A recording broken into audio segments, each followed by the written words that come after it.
Y creemos que si compramos una casa es nuestra, o creemos que si tenemos dinero en el banco es nuestro, o creemos que si tenemos un coche es nuestro. Y es totalmente mentira, o sea, no nos pertenece. De hecho, hay mucha gente que dice, no, de momento la casa es del banco porque está en hipoteca, pero cuando ya termine de pagar la hipoteca, será mía la casa.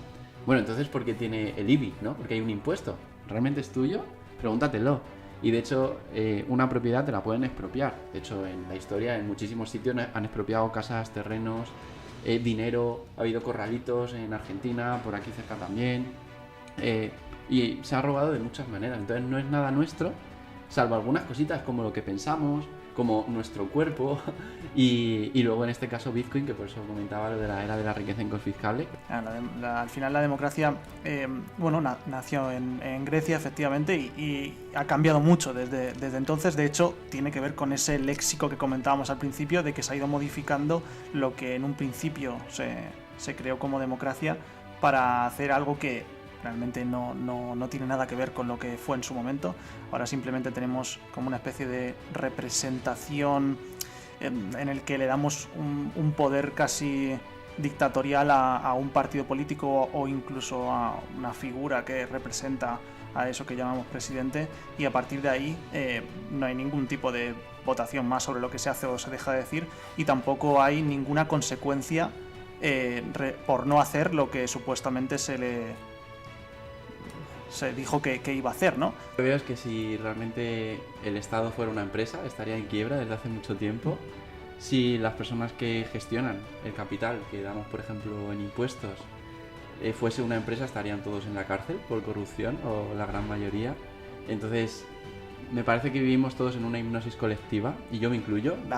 Por ejemplo, un YouTube lo que ha permitido es que sus empleados, entre comillas, son los usuarios. O sea, los usuarios se pelean y compiten entre ellos por crear la materia prima, digamos, el contenido que nutre a otros de sus clientes. Es el mejor negocio del mundo.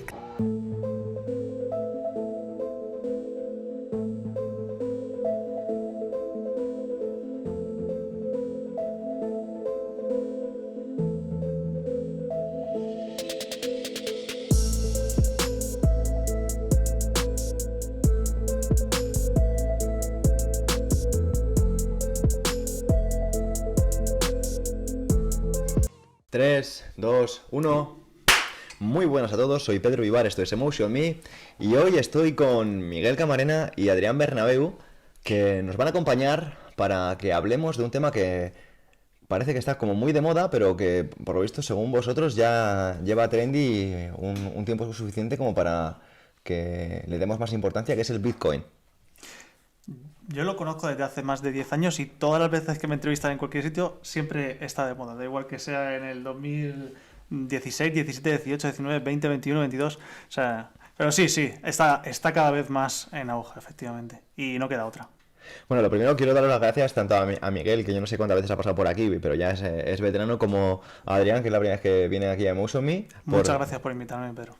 Es todo un placer, y además me ha encantado porque justo antes, cuando estaba preparando unos mates, os he escuchado que estaba Miguel diciendo que uno de los motivos por los que él no se esfuerza, a lo mejor, o a él ha identificado por lo que no se esfuerza tanto a nivel empresarial, es porque siente que sus recursos, su energía no se deposita en la dirección que a él le gustaría, ¿no? Sí, desde hace un tiempo es como que estoy en esa reflexión interna de decir, oye, ¿por qué he bajado el ritmo empresarialmente? ¿Es porque me apetecía? ¿O es porque después de haber pagado cientos y cientos de miles de euros en impuestos, siento que una gran parte va a cosas que yo estoy totalmente en contra de ellas con mis valores? Como por ejemplo la guerra, ¿no? El armamento que se ha enviado cuando la guerra de Ucrania y cosas así.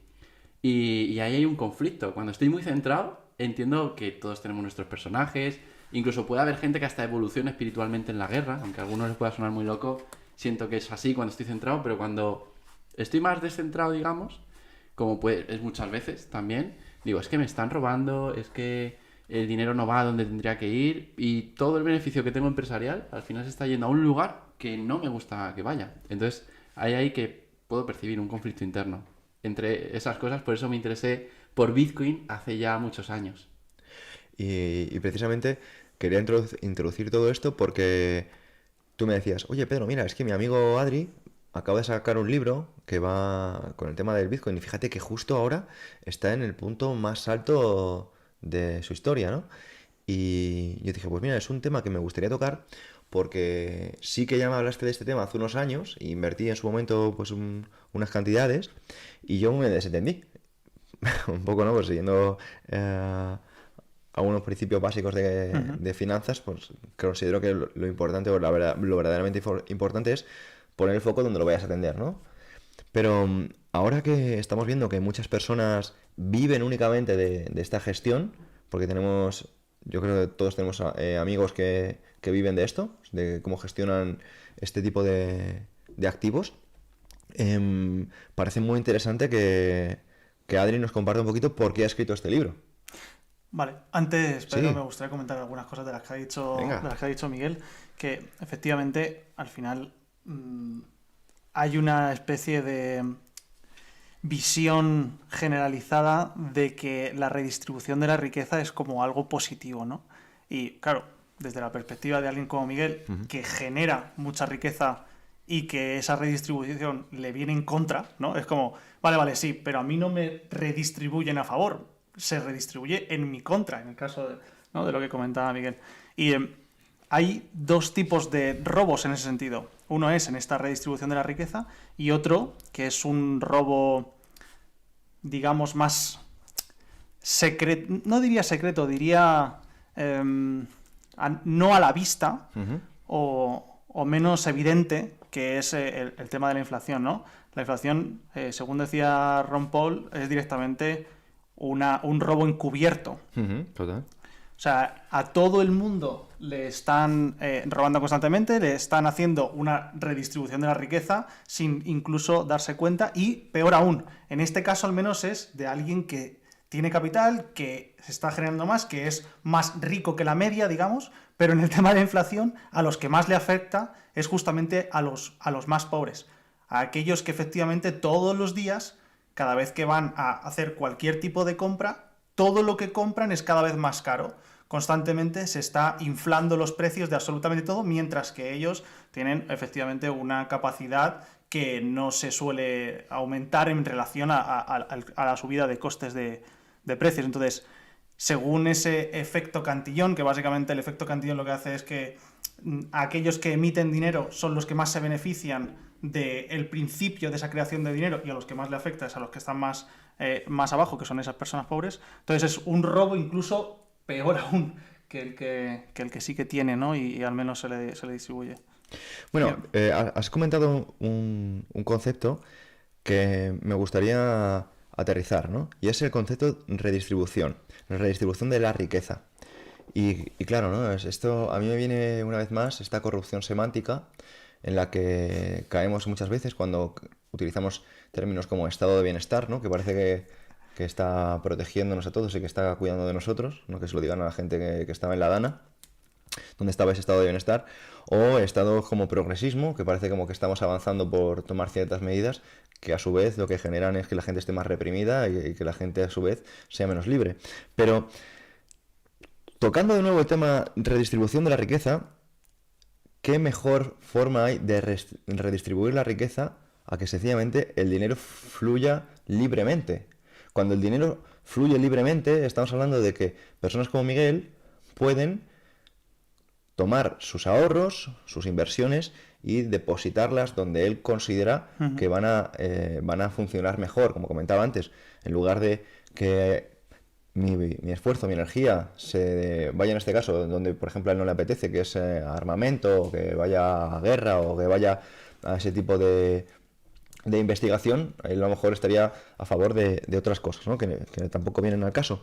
Pero lo que nos han vendido con esta corrupción semántica es que la única redistribución de la riqueza lícita es la que hacen unos terceros que realmente no conocemos ni empatizan con nuestras situaciones y que no necesitamos que pasen más danas ni en Valencia, ni en Barcelona, ni en Madrid, ni en Sevilla, ni en Galicia, ni en ninguna zona para que nos demos cuenta de que ese dinero está mejor en nuestras manos para que en situaciones radicales estemos verdaderamente protegidos. Yo hay una cosa que esto realmente me lo tomo como un tema verdaderamente serio, donde me gusta sentirme con un poco paladín de una causa, y es el tema de no esperar a una jubilación. Yo siento que uno de los mayores errores que hemos tenido como generación, que no hemos sido únicamente la nuestra, sino una generación también que nos acompaña tanto por arriba como por abajo, es la de creer que la jubilación es algo que vamos a alcanzar a los 65 o 75, ¿no? Cuando realmente a mí me encanta también como a mi amigo Miguel el tema de la etimología, entender que la jubilación viene de júbilo y que no necesitamos esperar a esa edad para alcanzar ese júbilo y vivir de la forma que nosotros encontramos ese júbilo, ¿no? Y precisamente por eso me encanta que estés aquí, Adrián, con Miguel, para que nos demos cuenta de que podemos alcanzar esta jubilación con medidas alternativas, que yo no digo ya invirtiendo en Bitcoin, sino entendiendo las ideas que defiende, ¿no? Joder, me has dejado un montón de cosas que me encantaría profundizar en ellas, pero una de ellas que rescato es de lo que has comentado de ese juego léxico con el que se utiliza por parte de las élites o de los que tienen o les hemos cedido el poder, ¿no? Y en el libro lo pongo como ejemplo de lo que comenta George Orwell con 1984 y cómo se utiliza ese léxico para... cuando eliminas la palabra guerra, claro, pues efectivamente puedes utilizarlo para que parezca que nunca hay guerra y así sucesivamente, ¿no? Y efectivamente con el estado de bienestar pues también se hace ese marketing político, digamos, a través del léxico y en el libro le meto mucha caña a ese aspecto. Y luego, lo que comentas de la jubilación y todo lo que conlleva poder tener un futuro mejor al final,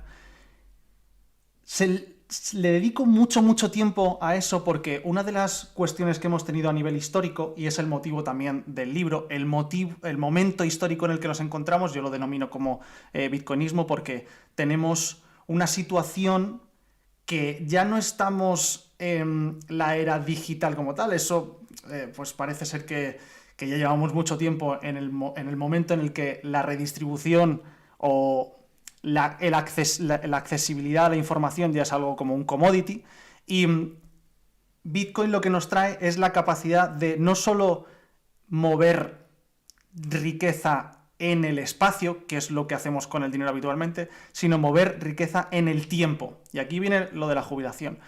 ¿Qué otras herramientas tenemos para trasladar aquello que sí vamos atesorando, digamos, los ahorros que tenemos, la riqueza que tenemos, aquello que supuestamente hemos producido, cómo lo trasladamos, no en el espacio, insisto, no de mí a ti, Pedro, o de mí a Miguel, o de Japón a Estados Unidos en el espacio, sino en el tiempo? ¿Cómo hago para resguardar, no sé, 100.000 euros, o el poder adquisitivo, mejor dicho, de esos 100.000 euros en 100 años?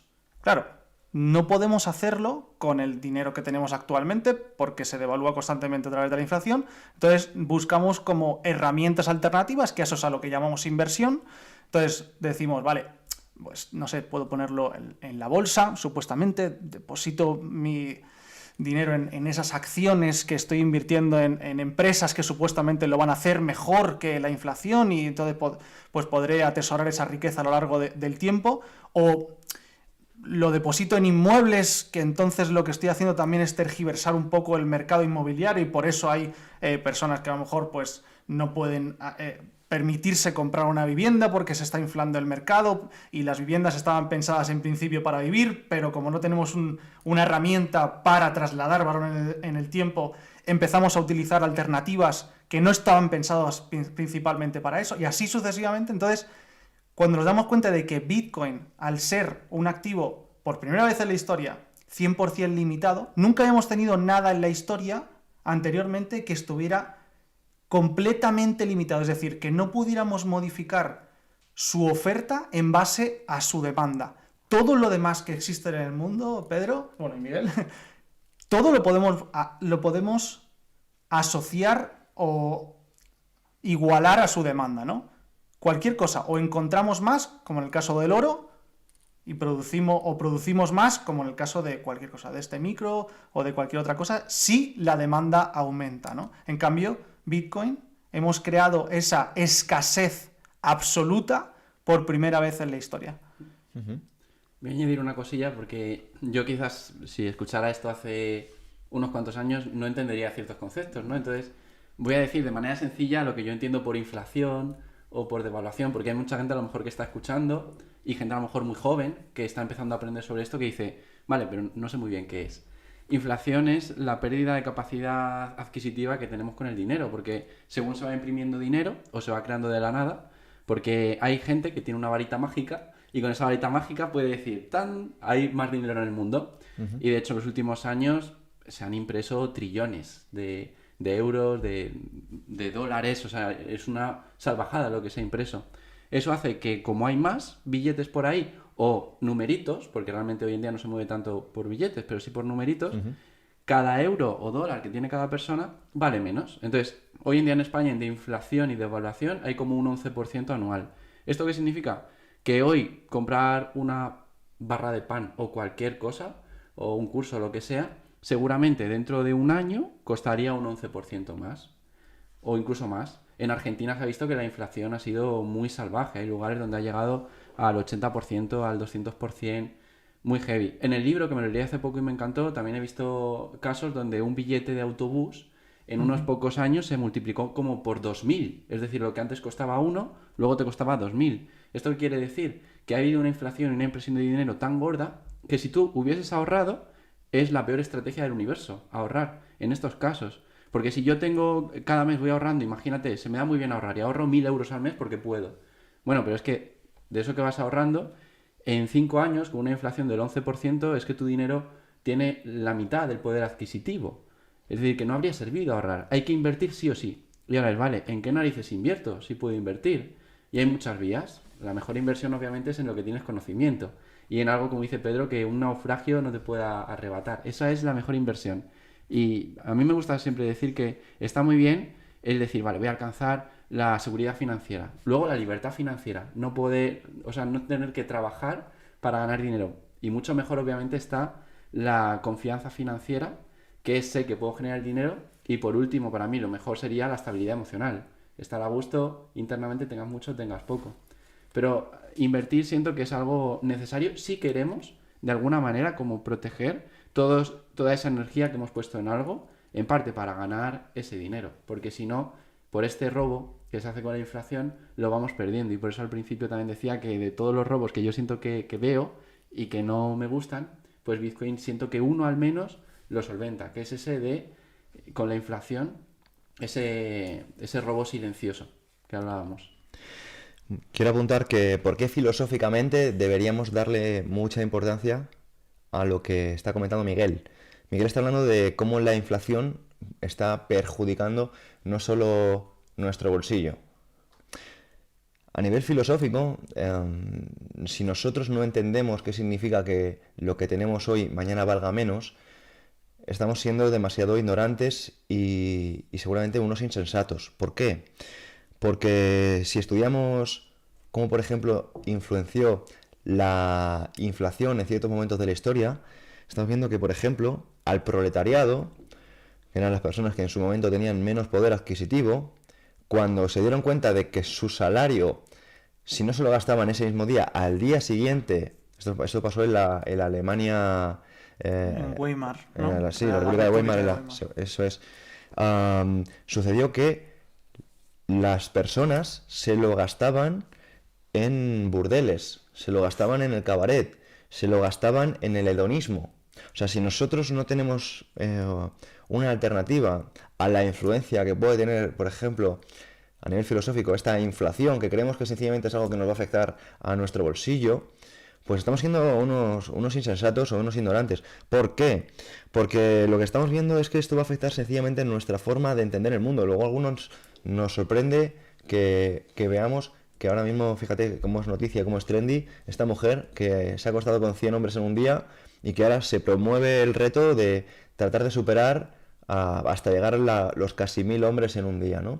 ¿Por qué? Porque estamos viendo que ahora mismo las personas no le dan valor a mirar a largo plazo, no le dan valor a términos que antes pues sí que se le daba valor. Está en decadencia el término familia, está en decadencia en términos de mirar a largo plazo. ¿Por qué? Porque si mañana no va a estar, ¿no? O sea, ¿para qué si mañana no voy a estar? No se entiende bien conceptos que para mi gusto, que son conceptos filosóficos, nos deberían hacer o acercar a una buena vida y no al revés. Y para puntuar un poco, apuntar un poco a lo que ha dicho antes Adri en relación a estos conceptos, me viene a la mente el difunto, también filósofo y escritor Antonio Escotado, que hacía una referencia a, por ejemplo, cuando muchas personas pretendían, por ejemplo, legalizar las drogas. No, hay que legalizar las drogas, hay que legalizar las drogas. Y él decía, no. A ver, no se confundan, señores, no hay que legalizar las drogas, hay que derogar la prohibición.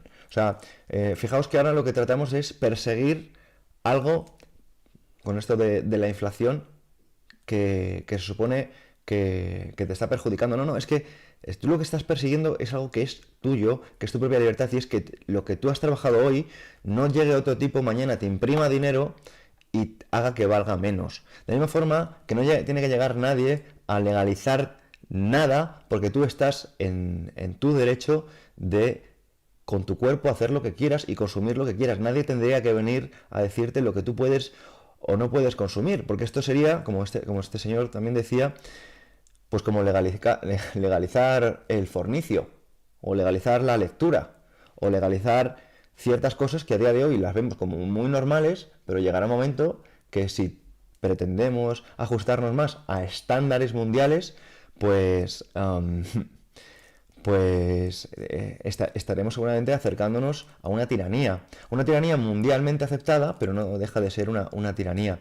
Y precisamente, pues a mí me encanta tener personas como vosotros que un poco encarnáis este tipo de ideas, ¿no? Al final, ya sea escribiendo un libro o divulgando o mediante una forma de vida, que estos conceptos acaben llegando a las calles, ¿no? Porque sucede lo que ha pasado ahora mismo, que Miguel necesite hacer una explicación de ciertos conceptos porque probablemente haya personas que no los entiendan, y a eso es precisamente pues lo que me gustaría hacer con este episodio. Joder, Pedro, casi podrías haberlo escrito tú, haber escrito tú el libro, porque, bueno, uno de ellos también le dedico mucho espacio a la preferencia temporal, justo a cómo nos cambia como sociedad justamente tener ese problema inflacionario y a tomar decisiones mucho más a corto plazo, porque no podemos pensar a largo plazo, ya que no nos permite hacer planes, ¿no? Si no podemos tomar decisiones a largo plazo, pues somos más instantáneos, y eso destruye básicamente economías, y una destrucción económica pues genera sociedades sin futuro, básicamente, ¿no? Y por otro lado, para mí Escotado hasta hace muy poco era la persona viva más sabia que yo he conocido jamás. De hecho, también tuve la suerte de poder conocerle cuando le dieron el premio de la Libertad en el Instituto Juan de Mariana, en el Casino de Madrid, y hace poco también pude entrevistar a su hijo Jorge, que ahora está haciendo una labor increíble, ¿no? Divulgando todo el conocimiento de su padre. Y dentro del libro sí, también cito una parte en relación a esto que comentabas, básicamente porque nuestra mayor propiedad privada, o nuestra primera propiedad privada, somos nosotros mismos, es nuestro propio cuerpo. O sea, si no podemos tener decisión sobre nuestra propia propiedad privada corpórea, joder, ahí estamos, estamos, no sé, dejando unos principios mínimos, ¿no? Que son, oye, la decisión que yo pueda hacer con mi propio cuerpo. Total, aunque sea controvertida. Decía este señor, como comentábamos antes, sobre mi piel mando yo. O sea, si no somos nosotros ya los dueños de qué poder hacer. Y hay ejemplos que yo pongo que me parecen relativamente sencillos, que cuando los cuento la gente se lleva las manos a la cabeza y dice, bueno, a ver, en estos casos, cuando hay personas, por ejemplo, que sufren, imagínate, un deportista, ¿no? Un atleta de vallas, como puede ser Miguel, o personas de una índole parecida, ¿no? Que son muy deportistas. Y de repente tienes un tienes un accidente de tráfico donde pierdes, por ejemplo, una pierna o pierdes las dos piernas o tienes un accidente, pues como vemos que pasan todos los días. A una persona que acaba de sufrir un revés en la vida de esta magnitud, ¿realmente le vas a prohibir tú que sin ningún tipo de conocimiento del área no pueda experimentar, por ejemplo, con psilocibina? O no pueda experimentar, por ejemplo, con ciertas sustancias que ya en Estados Unidos están utilizando de forma terapéutica y clínica. O sea, estamos hablando de que hay personas que para protegerte o te venden que para protegerte o por tu propio bien te dicen lo que tú puedes y no puedes hacer. Y no me enardecería si no fuese porque encontramos noticias que muchas se hacen públicas y otras os las voy a comentar también para que contéis si queréis lo que os apetezca, como que se ha detenido en una comisaría precisamente al comisario porque tenía más de 20 millones de euros de efectivo, de lo que había incautado durante, pues imagínate el tiempo, ¿no? Estamos hablando de, o sea, el dinero que tiene que ser eso en droga. Estamos hablando de que quién es el responsable de que las drogas sean ilegales y por qué no. No hay un conflicto de interés más que claro precisamente para que estemos viendo que se siga defendiendo de una forma tan enardecida, valga la redundancia, porque precisamente son las mismas personas que señalan y que te están protegiendo. ¿Y por qué lo digo de esta forma? Porque también me he enterado por fuentes al final que sin querer, pues por estos medios me llegan, que aquí, relativamente cerca de mi casa, estamos hablando que en el aeropuerto de Torrejón de Ardoz, que es un aeropuerto que está bastante cerca del de Adolfo Suárez de Barajas, no piden el pasaporte. No piden el pasaporte a muchas de las personas que aterrizan en ese aeropuerto. Pero es que no solo es que no pidan el pasaporte, sino es que no hacen un registro de mercancías. Entonces yo me estoy imaginando, porque aquí pasan... La gente que escucha mi podcast lo sabe, ¿no? Porque sabe que se escucha muchas veces el paso de los aviones, ¿no? Tú, Miguel, que te has quedado muchas veces aquí en mi casa, dices, anda, pasan muchos aviones. Y antes me lo tomaba como sí, pasan muchos aviones porque aquí está la base aérea de Torrejón.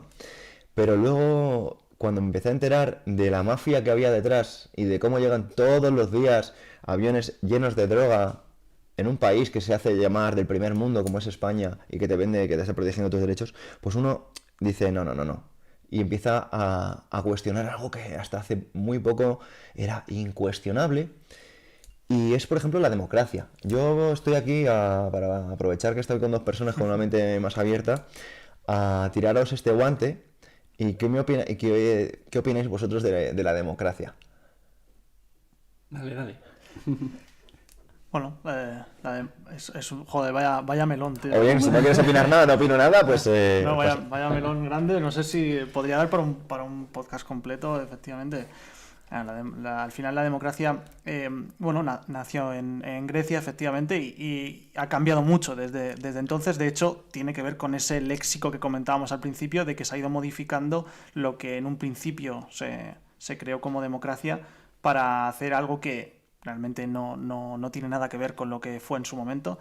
Ahora simplemente tenemos como una especie de representación en el que le damos un poder casi dictatorial a un partido político o incluso a una figura que representa a eso que llamamos presidente, y a partir de ahí no hay ningún tipo de votación más sobre lo que se hace o se deja de decir, y tampoco hay ninguna consecuencia por no hacer lo que supuestamente se dijo que iba a hacer, ¿no? Entonces, cuando los incentivos no están alineados, que es parte también de lo que comento al principio del libro, no hay ningún incentivo a hacerlo bien porque no hay ninguna consecuencia por hacerlo mal. No sé qué tipo de democracia hay ahí, o que da igual todo. O sea, es todo. Y volvemos también al tema del cortoplacismo, ¿no? Que ya, ¿qué más da, no? Si en esos 4 años hago lo que me sale a los cojones y no hay ningún tipo de consecuencia, pues aquí vamos a robar lo máximo posible. Pero bueno... ¿Tú qué opinas en ese sentido, Pedro? ¿Tú qué opinas, Miguel? Pues yo lo que veo es que si realmente el Estado fuera una empresa, estaría en quiebra desde hace mucho tiempo. Si las personas que gestionan el capital que damos, por ejemplo, en impuestos, fuese una empresa, estarían todos en la cárcel por corrupción, o la gran mayoría. Entonces, me parece que vivimos todos en una hipnosis colectiva, y yo me incluyo. Muchos días estoy más despierto, otros menos. Y esta hipnosis colectiva se logra con cosas como el léxico que hablábamos antes. Incluso trabajar, la palabra viene de un método de tortura, de tripalium, lo de jubilación que has hablado, hay un montón de palabras que nos van contando y eso al final está ahí guardado. Entonces yo creo que es un sistema que yo diría que es de esclavitud, en el que se tiene a la gente muy dormida, donde no quieren que pienses, que lo que quieren es que actúes desde pequeñito. Hasta para poder ir al baño tienes que levantar la mano en el cole, tienes que estar sentado, no te puedes levantar si no te da permiso el profesor, aunque sea hasta para ir al baño.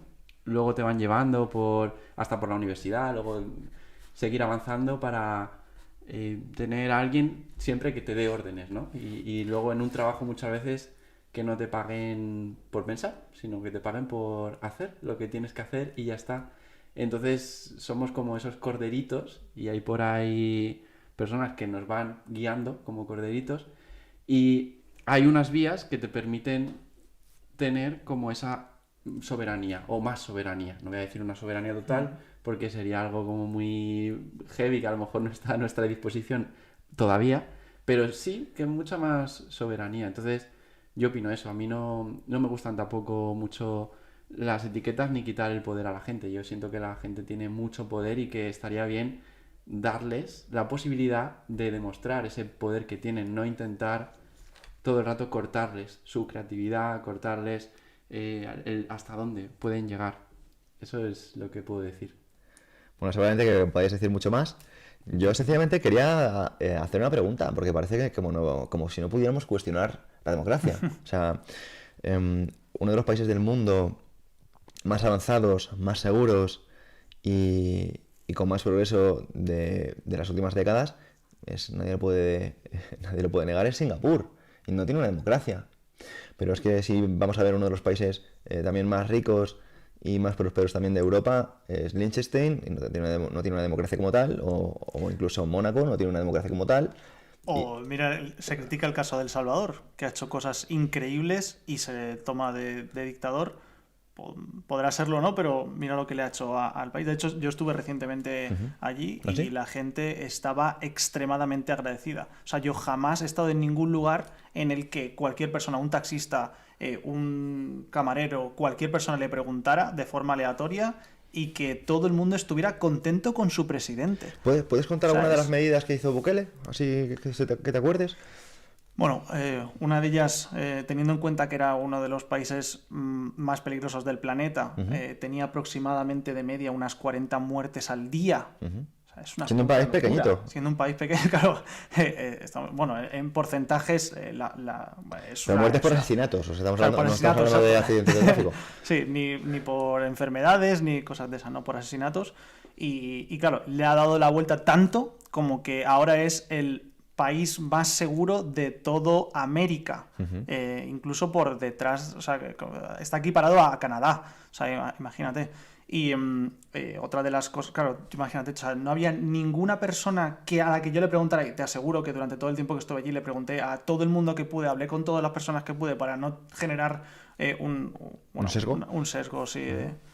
Y efectivamente no había ninguna persona que no tuviera un amigo, un familiar, un conocido, un vecino que no lo hubieran torturado, asesinado, de cualquier extorsionado. O sea, no podían ni siquiera a veces ir a casa de, no sé, de su hermana o de su padre porque se delimitaba, todos los barrios se delimitaban por por bandas, por las maras.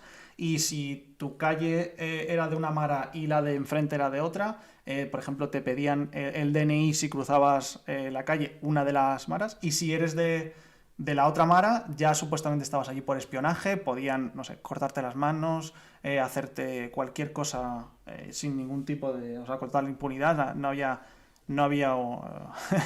consecuencias a nivel legal, digamos, o a nivel policial o lo que sea.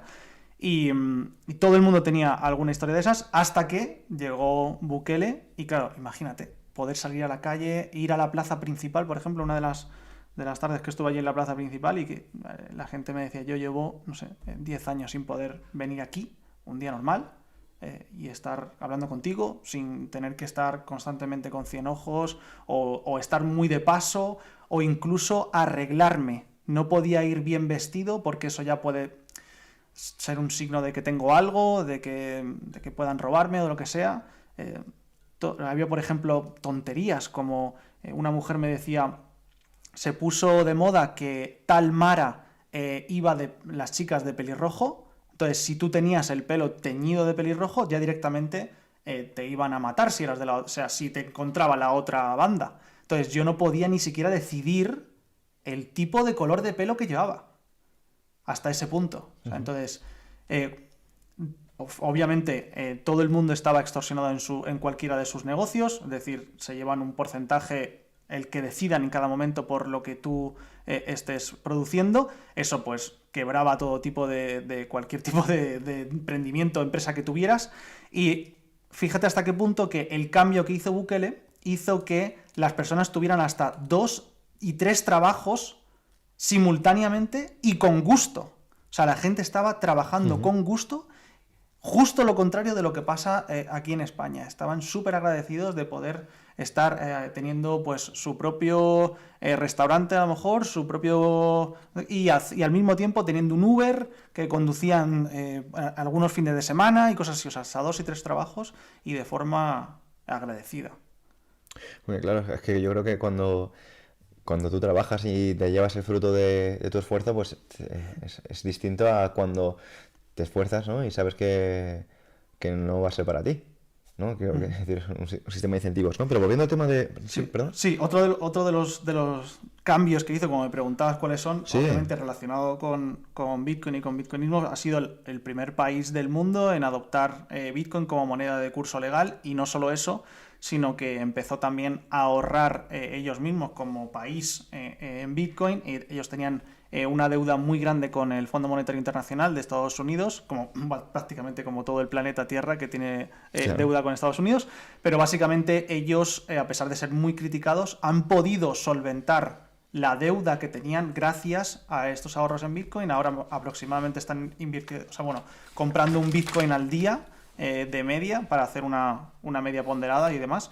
Y ahora pues se puede ver públicamente, si por ejemplo entras en Najib, que es el presidente, najibtracker.com, puedes ver a tiempo real todos los fondos que tienen en Bitcoin y cómo están fluctuando y demás, y ya llevan pues el doble o más del doble de lo que invirtieron, y eso no solo les da la capacidad de poder solventar la deuda que tenían, sino que les da también independencia, en el sentido de que ellos no tenían moneda propia, trabajaban a través del dólar, o sea, su moneda nacional era el dólar, y el Fondo Monetario Internacional les dio un aviso, les dijo, oye, Najib, esto que estáis haciendo, o sea, está bien, ¿vale?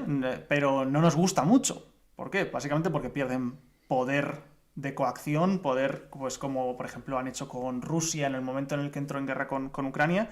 A Rusia le bloquearon fondos que tenían en dólares y demás, y claro, no pueden hacer lo mismo con Bitcoin. De hecho, de ahí viene, si sabes autocustodiar Bitcoin, es inconfiscable. De ahí viene la era de la riqueza inconfiscable, que es así como se... Luego te preguntaré por eso, porque hace poco escuchaba en el podcast este de Euge de Spice Fortuna, que me gusta mucho, cómo ahora mismo la inteligencia artificial está siendo capaces de, a través de ordenadores cuánticos, de llegar a algoritmos que parecían impensables hace relativamente poco, ¿no? Y que eso podría, no digo poner en jaque a Bitcoin, pero sí que a muchas wallets y a muchas de nuestras contraseñas que tenemos, ya no digo en Bitcoin, sino en nuestra cotidianidad. Pero antes de pasar de ese tema, tengo pendiente responder de una forma muy sencillita a lo que hablábamos de la democracia. Y es que yo no pretendo aquí ahora mismo tumbar a la democracia como la entendemos. O sí, pero lo que quiero sencillamente es añadir una pregunta a nuestro repertorio de preguntas habituales en lugar de darlo por hecho, ¿no? A mí me gusta mucho el libro este de los 4 acuerdos, ¿no? Del doctor Miguel Ruiz, y uno es no des nada por hecho. Y digo, bueno, ¿por qué voy a dar la democracia, por ejemplo, por hecho, ¿no? ¿Por qué voy a dar la democracia como lo mejor? Y me gusta volver a un debate que había antiguamente, en la época de Aristóteles, en la época de Platón, y es, antes se debatía sobre cuál era el mejor sistema de gobierno. Antes se debatía si una plutocracia era mejor que una aristocracia, o una timocracia era mejor que una tecnocracia. O sea, digamos, qué sistemas podían ser más interesantes para el gobierno de las personas, ¿no? Y yo estoy muy a favor de una democracia que es subliminal, que yo estoy seguro que vosotros también estáis de acuerdo en esto, porque es la democracia mediante la atención. Y la democracia mediante, por ejemplo, nuestra energía y nuestro dinero. Por ejemplo, ¿cómo puedo votar para que el libro de Adri sea uno de los libros más leídos? Pues leyéndolo, comprándolo. ¿Cómo puedo votar para que algo que me gusta mucho se reproduzca? Oye, pues consumiéndolo, pues comprándolo, pues recomendándolo. ¿Vale? ¿Cómo puedo hacer que las cosas que no me gustan y que no quiero ver en el mundo, pues no estén tan presentes o de una forma tan cotidiana? Bueno, pues no hables de ello. Pues mira, esto no, bueno, como veis, no soy un tipo que busque caer bien y busco no ser controvertido, es que me sale sin querer. Pero hace poco me venía a la mente una entrevista que le hacen a Morgan Freeman, en la que le dicen, ¿qué opina del mes de la historia negra? Dice, pues que creo que es absurdo, que no deberíamos tener un mes de historia negra. Dice, bueno, pero esto sería renunciar a vuestras raíces, a vuestra cultura. Dice, usted es judío, ¿verdad? Dice, sí. ¿Usted quisiera que su historia se redujera a un mes? No, lo vería ofensivo. Dice, bueno, pues entonces el racismo se acabará cuando usted deje de llamarme negro o blanco o lo que sea, me llame por mi nombre. Entonces el tipo, en lugar de hablar de, no, la historia negra, la historia de los chinos, la historia... No, cuando empecemos a sencillamente enfocarnos en lo que nos une y no en lo que nos separa. Pero una vez más, asumiendo que todos somos distintos y dejando de empeñarnos en creer que somos iguales. O sea, obviamente yo no soy igual a vosotros, pero es que yo tampoco soy igual a una mujer, pero es que no soy igual ni a mis padres. Y son las personas que supone con las que más cercanía genética tengo, ¿no? Entonces, ¿por qué me voy a empeñar en buscar lo que me separa?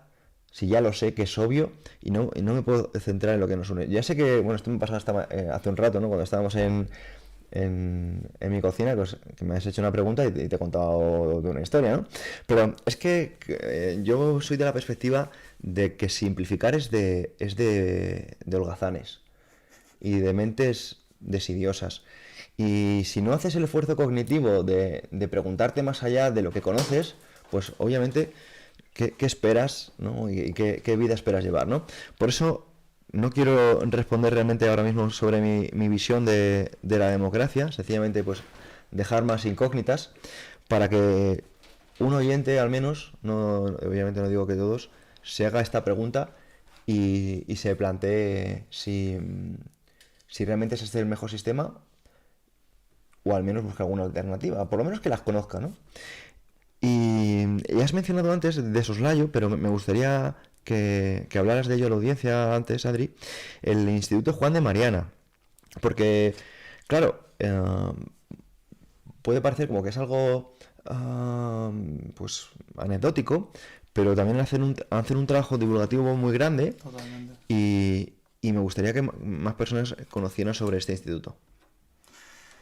Bueno, yo no soy un representante del instituto, ¿Sí? pero lo tengo muchísimo aprecio básicamente porque he tratado de vincularme a ellos tanto como oyente, como participando, como de todas las formas posibles, básicamente porque promueven las ideas que estamos aquí hablando y esa filosofía pues más liberal o más largoplacista o más abierta o que considero que es el buen camino, básicamente.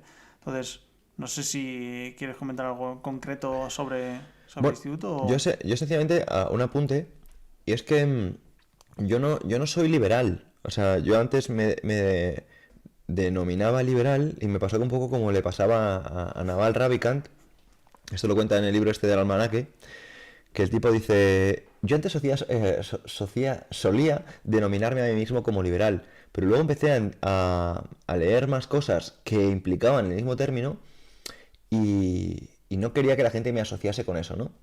Bueno, Jesús Huerta Soto dice que el liberalismo es para maricones, ¿no? O algo así dice.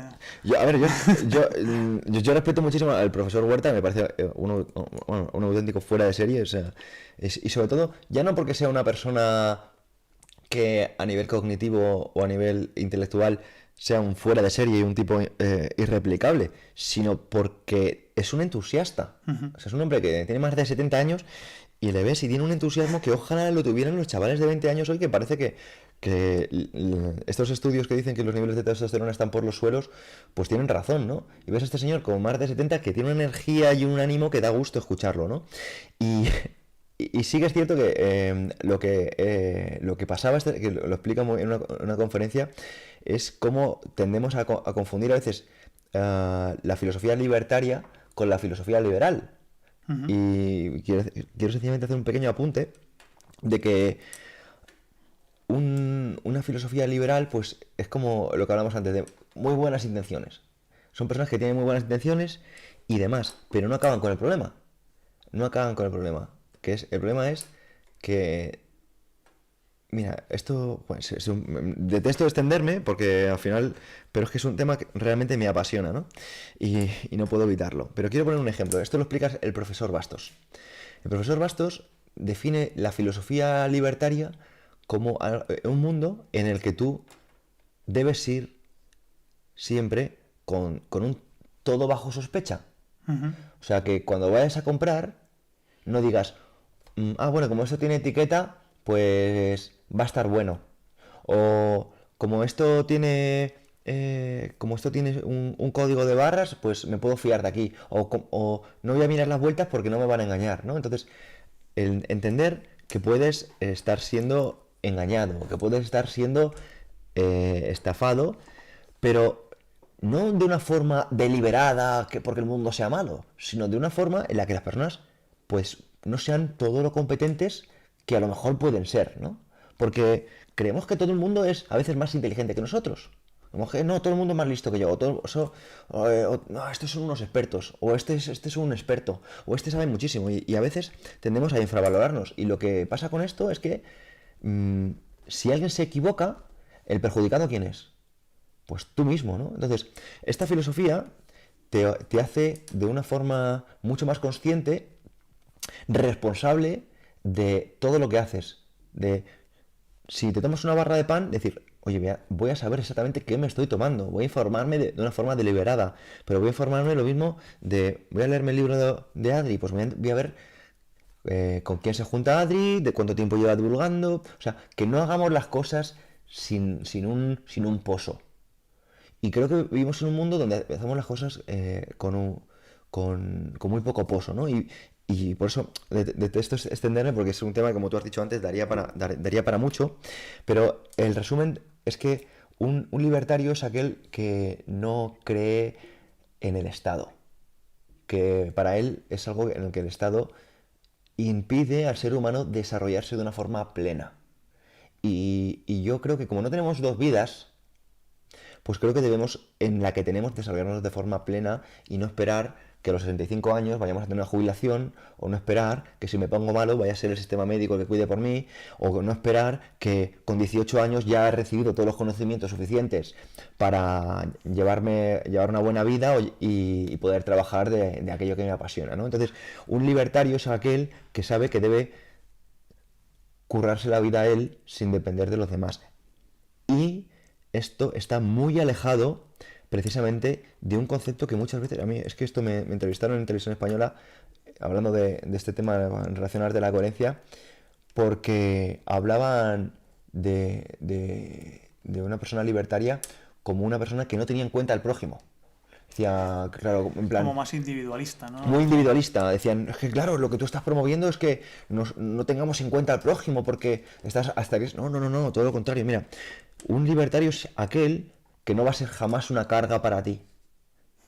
Que no va a ser jamás una carga para ti y que se va a asegurar de que otros no se aprovechen de ti. porque lo que va a hacer es tratar de cuidar de que su entorno esté a la altura, porque busca la excelencia, porque no le queda otra. Pero en cambio, estas ideas, fijaos que las estamos promoviendo, las estamos contando de una forma aislada, las estamos contando a veces con la boca pequeña. Ay, no vayan a pensar, ¿cómo voy a decir esto? Ay, este tipo me quiere quitar mi sanidad. Ay, este tipo me quiere quitar la jubilación. Como algo que debemos decir con la cabeza agacha. Y a mí esto me repatea mucho. Entonces, yo soy una persona que agradezco una vez más que vosotros estéis aquí, porque a veces mis amigos, bueno, saben, bueno, Miguel, que se ha ido de viaje conmigo, sabe que soy muy pesado con todo el mundo y que siempre que tengo la oportunidad, me da igual que sea un conductor de Uber o lo que sea, le hago preguntas para que llegue a conclusiones, ¿no? Y por eso, pues, quería preguntarte por el Instituto de Juan de Mariana, porque son personas que tratan de aterrizar estas ideas. A mí me gusta mucho, bueno, a mí me encantan los dos, de hecho el arte de la coherencia también lo leí, ya te lo compartí, aunque ya conocía muchos conceptos porque nos vemos un montón, Pedro y yo. Y ahí aprendí mucho también sobre lo que sería, con relacionado con el dinero, el anarcocapitalismo y muchas vías también de qué se suele hacer ahí, porque ellos son conceptos que tampoco soy experto en ellos ni tengo muy claros, pero con vosotros aprendo mucho. Y he visto mucha similitud, tanto en lo que comparte Pedro como lo que comparte Adri en Bitcoinismo, en su libro, que también me ha encantado. Y otras palabras también que confunden mucho, a veces intuyo que intencionadamente, es como capitalismo y consumismo. Ah. Y de hecho Adri lo explica en el libro, la gran diferencia, que tiene un poco también que ver con las diferencias que comentaba Pedro. Y de hecho el capitalismo no promueve muchas veces el consumismo, promueve el ahorro, precisamente lo contrario. Por eso vivimos en esta hipnosis colectiva y el lenguaje es el que nos hipnotiza. Y luego tiene mucho que ver con lo de la era de la riqueza inconfiscable, que vivimos también engañados, como decía Pedro y también como comentabas tú, que a veces no nos cuestionamos cosas y creemos que si compramos una casa es nuestra, o creemos que si tenemos dinero en el banco es nuestro, o creemos que si tenemos un coche es nuestro. Y es totalmente mentira, o sea, no nos pertenece. De hecho, hay mucha gente que dice, no, de momento la casa es del banco porque está en hipoteca, pero cuando ya termine de pagar la hipoteca será mía la casa. Bueno, entonces, ¿por qué tiene el IBI, no? Porque hay un impuesto. ¿Realmente es tuyo? Pregúntatelo. Y de hecho, una propiedad te la pueden expropiar. De hecho, en la historia, en muchísimos sitios han expropiado casas, terrenos, dinero. Ha habido corralitos en Argentina, por aquí cerca también. Y se ha robado de muchas maneras. Entonces, no es nada nuestro, salvo algunas cositas como lo que pensamos, como nuestro cuerpo. Y luego, en este caso, Bitcoin, que por eso comentaba lo de la era de la riqueza inconfiscable, que luego se puede hablar de eso. Pero quería también dejar esto claro, porque mucha gente cree que son suyas cosas que realmente no lo son. Es como que el Estado te permite gestionarlo y que te creas que es tuyo, pero te lo pueden quitar en cualquier momento. E incluso hay gente que ha hecho inversiones. En el libro también comenta una Adri que me causó mucho impacto. Los de España casi todos recordaremos cuando Banco Popular se compró por 1 euro, creo que fue por Banco Santander, y pues los accionistas perdieron todo su dinero. Y de hecho, justo semanas previas, meses previos, el Banco Popular llamaba insistentemente a la gente para que comprara acciones, para que se asegurase una jubilación ahí de alguna manera. Y creo que era un amigo tuyo, conocías a alguien que perdió 800.000 euros, porque era el dinero de varias generaciones y que gestionaba él y estaba ahí puesto porque Banco Popular se supone que era como muy seguro y lo perdió todo. Entonces, que nos preguntemos si realmente lo que creemos que es nuestro lo es, qué puede haber por ahí que realmente no es como nos cuentan, y simplemente cuestionarnos las cosas como hacían antiguamente los filósofos, que eso es algo que me encanta de Pedro.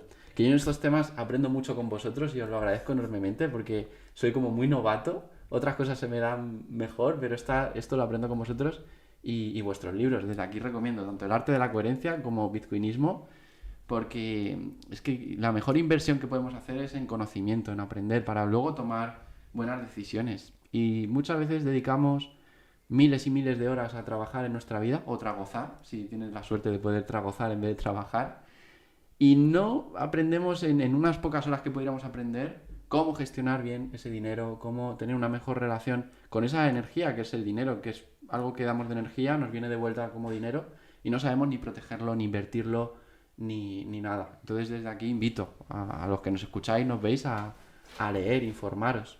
Y si queréis podemos hablar un poco de lo de la era de la riqueza inconfiscable, Porque a mí me parece maravilloso con lo que comentabas de El Salvador, que ahora no pueden tocar. Y ahora de repente Trump dice, no, vamos a querer comprar 1 millón de Bitcoin en 5 años. Y otros países, Polonia y otros tantos también, que van a invertir en Bitcoin porque se han dado cuenta del poder que hay ahí, que es inconfiscable, que es limitado. Algo en lo que no hay inflación, que no pueden robar. Si os apetece, podemos ir Pues también. tirarle. Sí, de hecho, uniendo todo lo que has comentado, fíjate lo que decías sobre el tema de pagar impuestos, sobre dónde se destinan esos impuestos, sobre el tema de robar, que lo veíamos como una especie de robo encubierto y demás. Fíjate, en el caso de El Salvador, es muy curioso que no se ha dado en ningún otro lado en la historia. Cuando hicieron pública la wallet de Bitcoin, donde el propio Estado está comprando esos Bitcoin y custodiándolos, personas de todo el mundo, al tener pública esa wallet, han enviado de forma altruista dinero al Estado. O sea, Wow. no solo han captado capital de sus propios ciudadanos, sino de todo el planeta y de forma totalmente altruista, porque no se les va a repercutir un servicio, ¿no? Como puede ser la seguridad social o como puede ser no sé, sanidad, lo que sea, da igual, o seguridad a nivel policial, lo que sea. O sea, directamente por un buen acto, porque saben que va a ir en ese caso a un buen fin, digamos, y eso me parece como súper curioso, cambiando esas reglas de tanto políticas como algo que nunca se había pensado, ¿no? Y oye, abriendo las posibilidades a algo totalmente distinto como es pues ahorrar en un activo distinto, han llegado cosas que no se esperaban, que es captar capital de personas de otros países. O sea, me parece súper loco. Relacionado, de nuevo, recojo lo que estaba comentando Miguel, de qué es nuestro o qué consideramos nuestra propiedad y el falso léxico de la propiedad privada, ¿no? Ujú. Joder, a lo largo de la historia, el ser humano en realidad nunca ha tenido algo 100% suyo. Ni siquiera, digamos, nuestro tiempo, porque se nos puede encarcelar o incluso matar, entonces se acabaría con ese tiempo y se acabaría también con esa libertad corpórea, ¿no? De poder decidir. Y, por poner un ejemplo histórico, entre el siglo pues, 9 hasta el 15 más o menos hubo un feudalismo en el que, oye, pues el señor feudal, aquel que tenía las propiedades, que realmente sí eran de su propias, ¿no? Cedía esas propiedades a los vasallos, ¿no? Para que pues pudieran cultivarlo, pudieran trabajar esa tierra a cambio de supuesta seguridad, que también tiene mucho que ver con lo que estabas comentando antes, Pedro, ¿no? No, tranquilos, yo os voy a proveer, ¿no? Y vosotros me dais una parte de esto que os cedo temporalmente, unas tierras que os cedo temporalmente, que parece que son vuestras, porque en cierto modo tenéis un uso y disfrute de ello que técnicamente y jurídicamente se le llama usufructo, ¿no? Tenéis una especie de usufructo que es el derecho de uso y disfrute, pero no tenéis la nuda propiedad, que es así como se le llama jurídicamente, es decir, no es vuestro realmente, sino que es del señor feudal y vosotros podéis hacer uso de eso. No hay mucha diferencia a lo que pasa actualmente, o sea, es algo así como que se nos cede imaginariamente, o sea, tenemos como una imagen errónea, ¿no? De lo que supuestamente es nuestro, porque al final si es algo que se te puede expropiar, que se le puede agravar con impuestos, que puede dejar de ser tuyo en cualquier momento, pues realmente no es tuyo. O sea, si otra persona tiene más poder sobre eso, que supuestamente tú tienes uso, no, realmente no es tuyo. Hasta que, y esto es otro de los motivos que muestro en el libro de por qué hemos cambiado de era, es porque por primera vez en la historia tenemos una riqueza importante asociada al conocimiento. Porque lo único que no nos pueden arrebatar, independientemente de la fuerza o la violencia o el poder que alguien tenga sobre nosotros, lo único es una idea, un concepto, un secreto. O sea, un secreto es lo único que nosotros somos hasta en la última instancia los únicos que decidimos sobre si se revela o no ese secreto. ¿A qué te refieres? Eso me genera curiosidad. Es decir, alguien puede condicionarte en todos los sentidos, puede ejercer la fuerza sobre ti, puede hacer cualquier tipo de cosa, pero solo eres tú el último que cede ese secreto. ¿Y qué tiene que ver esto con Bitcoin? Que Bitcoin está asociado a ese secreto, a ese conocimiento, que son unas claves privadas. O sea, el único que tiene acceso a ese Bitcoin, a la posibilidad de moverlo, a la posibilidad de gastarlo, a la posibilidad de acceder a esa riqueza, es una clave privada. Que no digo que sea un usuario y contraseña de una empresa como puede ser un exchange, una especie de banco, ¿no?, digital y demás. No, no, no. El propio sistema de Bitcoin está basado en clave pública, clave privada, y tu clave privada, solamente aquel que tenga el conocimiento de la clave privada es quien accede a esos fondos. Entonces, por primera vez en la historia, tenemos algo que está ligado literalmente a un secreto. Entonces, solamente es transferible, solamente es accesible si tú revelas ese conocimiento y por lo tanto no te lo pueden confiscar si tú no dices en última instancia ese secreto. Entonces, todo lo que hemos tenido en la historia es confiscable, excepto Bitcoin porque está asociado al conocimiento. Bueno, yo en esto lo que tengo es, no esa certeza, sino lo que diría es que es menos susceptible de ser coaccionado, ¿no? O sea, no es lo mismo porque podría ser algo parecido a tener una llave, ¿no? Tú tienes esa llave en tu bolsillo, pero a lo mejor si te coaccionan, ¿vale? O a lo mejor tú que eres un hombre adulto, pues eres más difícil de coaccionar, ¿no? Pero a un chico de 18 años que tenga o una chica de 18 años que tenga ese mismo secreto, pues al final es más fácil de ser coaccionado.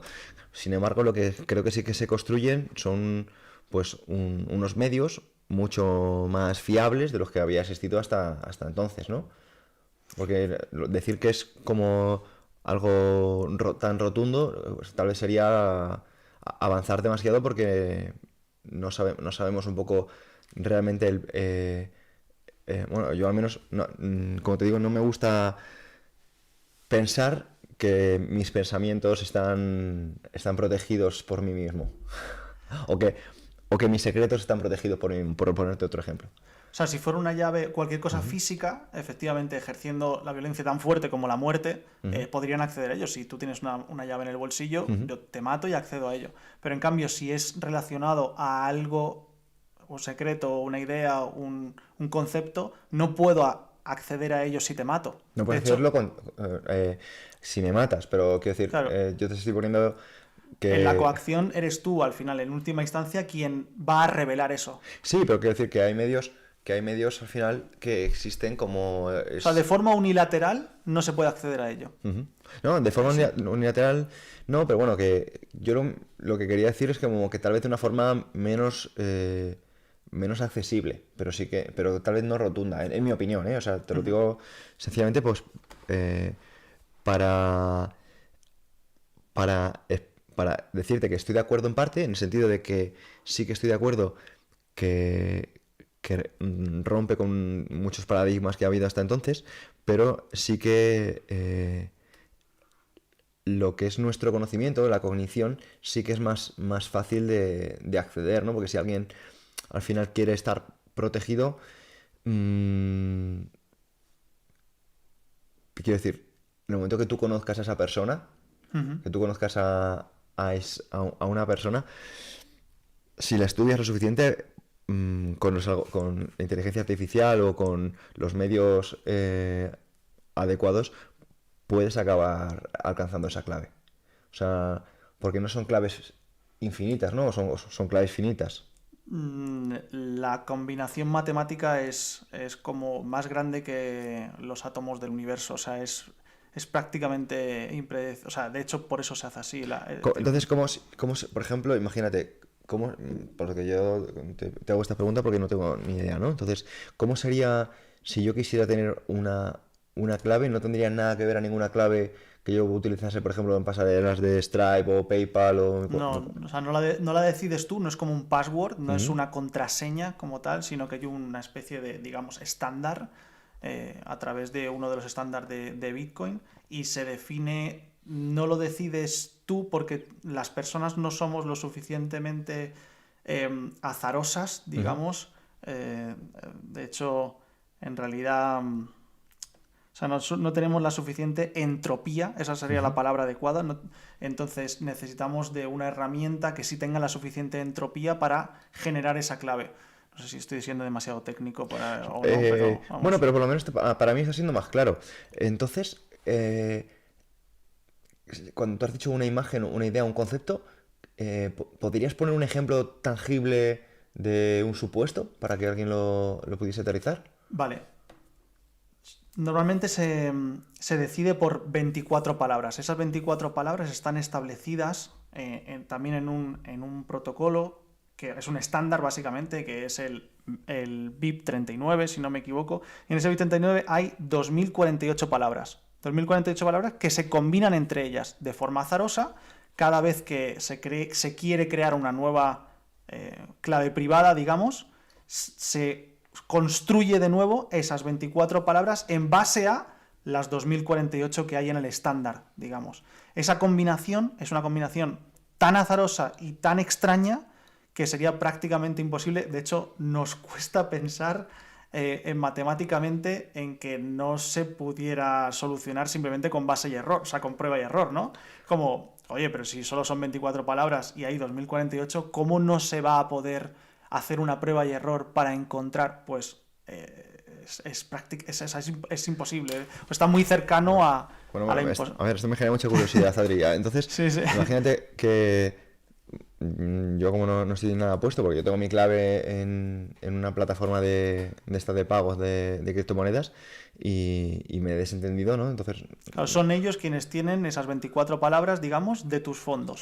Pero de mis claves. O sea, yo tengo mi clave y yo con mi clave puedo entrar, o sea, meter y sacar dinero, ¿no? Tú lo que tienes es, en realidad, una especie de promesa.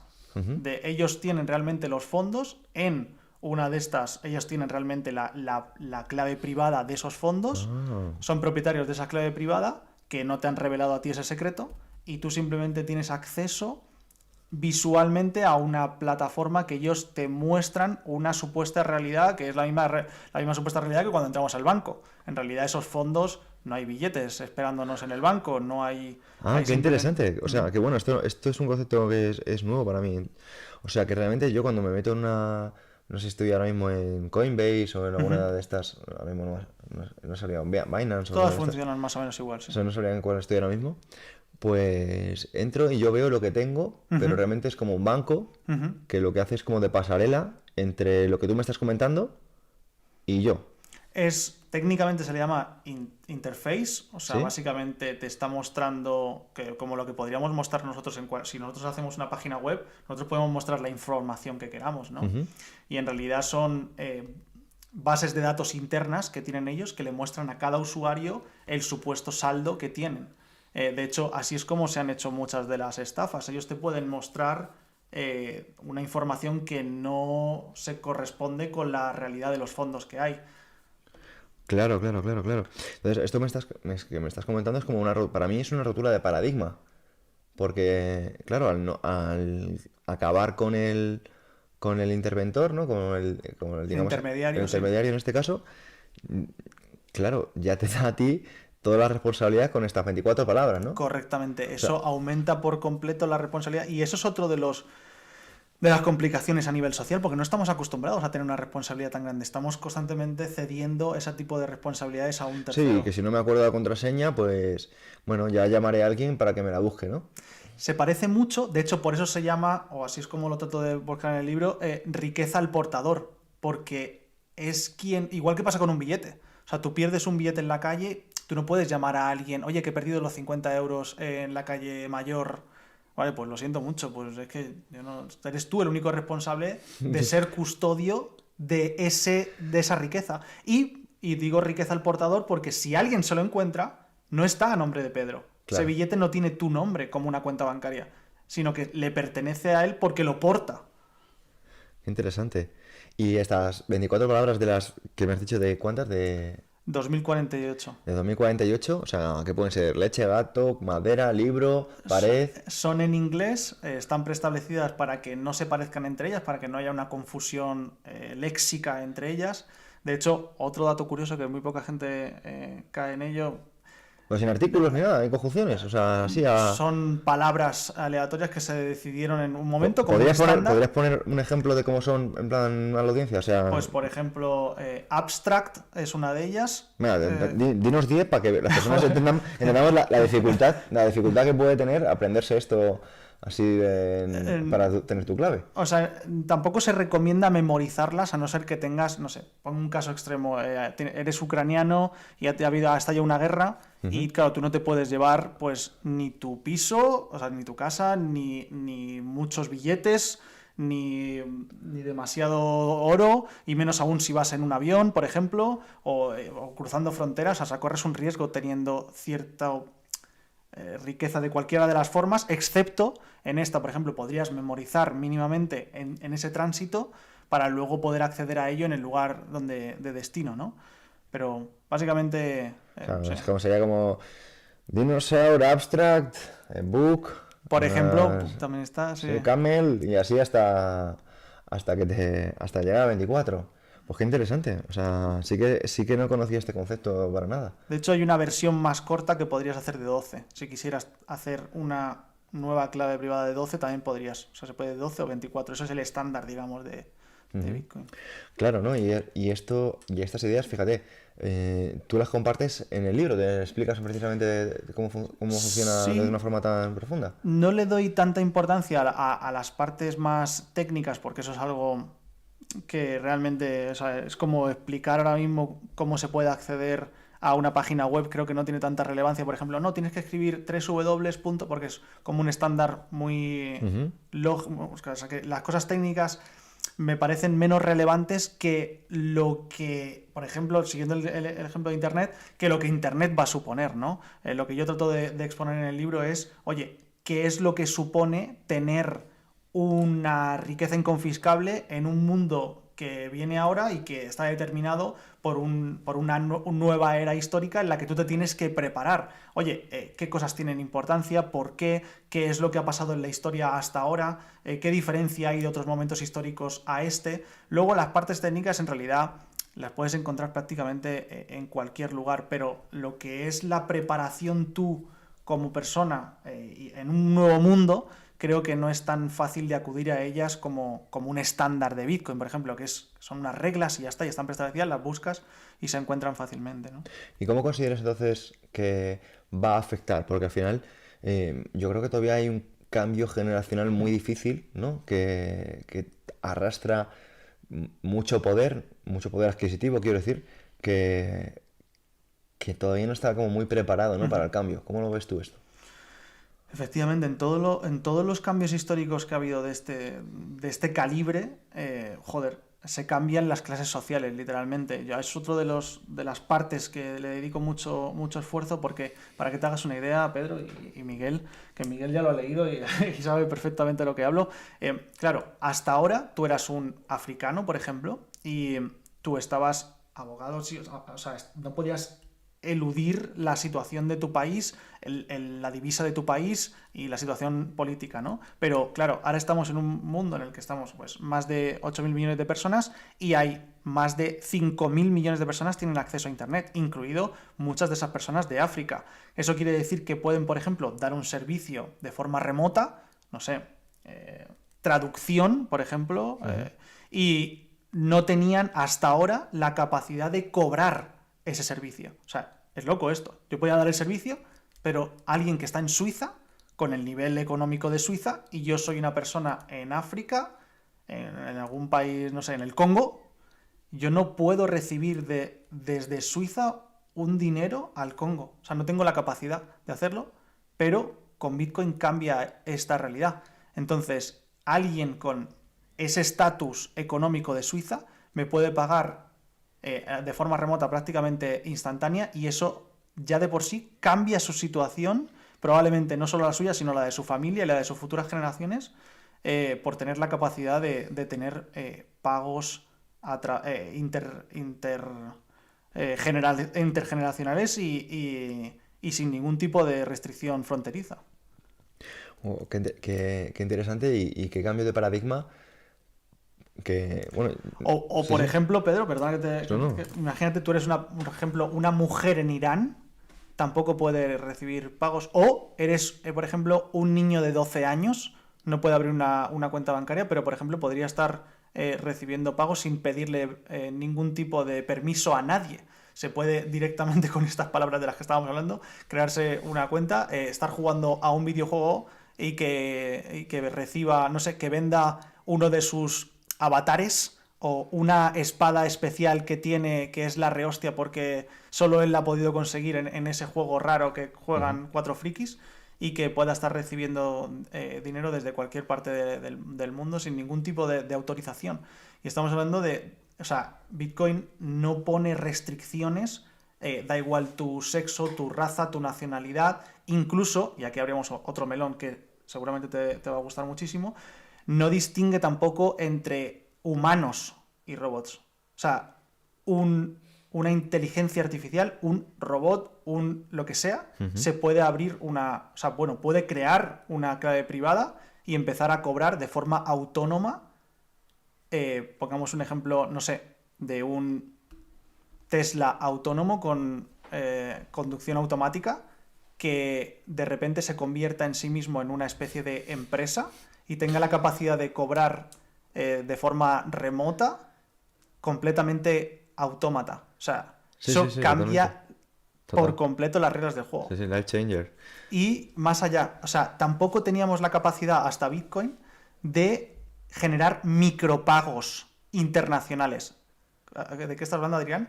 Sí, yo Sí, no sí. puedo enviar 2 céntimos a China ahora, a las 4 de la mañana, un domingo. No puedo. Pero con Bitcoin sí, puedo enviar céntimos. Eso abre unos modelos de negocio que hasta ahora no estábamos, pues no sé, por ejemplo, que estés leyendo este libro y que solamente pagues por las páginas que estés consumiendo en el momento en el que las estás leyendo, sin tener que pagar todo el libro completo, por ejemplo. Esto es fascinante porque, mira, a mí me fascinaron hace tiempo las ideas del profesor Bastos, porque él, por ejemplo, mm, estaba en contra de que se utilizase la palabra, por ejemplo, explotación infantil. ¿Lo conoces? Sí, es que leo mucho a Bastos y de Ja, hecho le cito también, me encanta Bastos, o sea, es... Bastos ese tipo es fantástico porque él decía que... Y el ejemplo que pone a mí me parece maravilloso, lo voy a contar de una forma rápida, pero es básicamente, él dice, no, es que la explotación no existe. No existe, o sea, y con lo que me estás, y lo quiero hilar con lo que me estás contando en el sentido, ¿y por qué digo que la explotación no existe? ¿No? Porque la persona diga, no, pues yo estoy trabajando 12 horas explotado, y yo pienso, no, no, mira, no estás para nada explotado y te voy a poner el ejemplo que pone el profesor. Imagínate que tú vas a una discoteca y tú, imagínate, eres un chico y vas a la discoteca y quieres entrar a Angelina Jolie. Y llega Angelina Jolie y pasa de ti. Y de Angelina Jolie pasas a, bueno, no sé, otra famosa así que esté así como súper buena, ¿no? Y te dice también que no. Y vas a otra chica normalita y también te dice que no. Y acabas, y te llegas a una feucha y también te dice que no. Y ya son las 4 de la mañana, llegas a una chica feucha, gorda y que huele mal, medio alcoholizada, y te dice que sí. Y te vas con ella. Y claro, tú dices, es que eres una gorda fea alcohólica. Y dices, claro, es que te estás metiendo con la única que te ha dicho que sí. Pero no te has metido ni con Angelina Jolie, ni con la otra tipa que te ha dicho que no, ni con la otra tipa que te ha dicho que no. O sea, no digas que te está explotando. No digas que es una gorda fea alcohólica. Es la única que te ha hecho algo de caso. Y te metes con la única que te ha hecho algo de caso. Entonces, si no te ha cogido Angelina Jolie, no es culpa tuya. Digo, no es culpa suya, es culpa tuya, ¿no? Entonces, si a ti estás trabajando en un sitio en el que tú consideras que te están explotando, obviamente es porque no das para más o no eres un ministro. O sea, no eres un erudito. Por tanto, no te quejes. Entonces, estamos viendo que la explotación es sencillamente que nosotros, en lugar de poner el foco en, es que no me está pagando Microsoft, no me está pagando Google ahora mismo, yo debería estar trabajando, cobrando millones en Google, son unos asquerosos. Es que tú te estás quejando de que en el supermercado de tu barrio te pagan poco y que merecen más. Dices, no, o sea, te pagan. Y que por cierto tú has aceptado. Y que Pero, por cierto nadie, tú has aceptado voluntariamente. Claro, nadie te ha obligado a hacerlo. Claro, nadie te ha obligado, ¿no? Entonces, ¿por qué lo quiero asociar esto a la explotación? Porque lo que nos estamos dando cuenta, ¿no? Es que a veces vemos, no, estos niños, estas niñas que están aquí explotados en Malasia haciendo gorros. Bueno, estos niños que están no han encontrado algo mejor, porque la otra alternativa que tenían era no la prostitución o nada. Y ahora les está dando la alternativa de que estén en una fábrica cobrando muy poco, céntimos. Pero ¿qué ocurre con lo que me estás contando, Adri? Que yo lo que estoy viendo es que toda esta gente que se estaba quejando de cómo la explotación es muy mala y que la explotación debería acabarse, la explotación le va a llamar a la puerta. Porque ese niño con el que no competían, que estaba en Malasia o que estaba en Singapur o que estaba en Tailandia o que estaba en India, ahora de repente con inteligencia artificial va a vender los mismos servicios que estás vendiendo tú, sin contar la inteligencia artificial que él desarrolle y con la que él trabaje, con la que también vas a deber competir. Entonces, ya no es que vaya a existir explotación como tú la llamabas en Singapur o en Malasia, sino que esa explotación va a venir a tu puerta y si no espabilas, seguramente te coma la tostada y seas ese que va a tener que vender sus servicios por lo que sea, ¿no? O sea, básicamente se están eliminando, y yo quiero dejarle también a Miguel que Dale, yo estoy encantado escuchando también. se están eliminando básicamente las limitaciones fronterizas entre países, cada vez tienen menos sentido. Antes tenía mucho más sentido porque era quien te proveía de seguridad. Básicamente, oye, yo voy a crear una fábrica, como bien decías, Pedro, en este lugar, en esta jurisdicción, porque veo que tiene, pues eso, una defensa adecuada y voy a poder construir, pues, todo lo que necesito de infraestructura. Uh-huh. Y ellos, a cambio, yo le cedo esos impuestos porque sé que me va a proveer de seguridad. Pero cada vez tiene menos sentido esto, ¿no?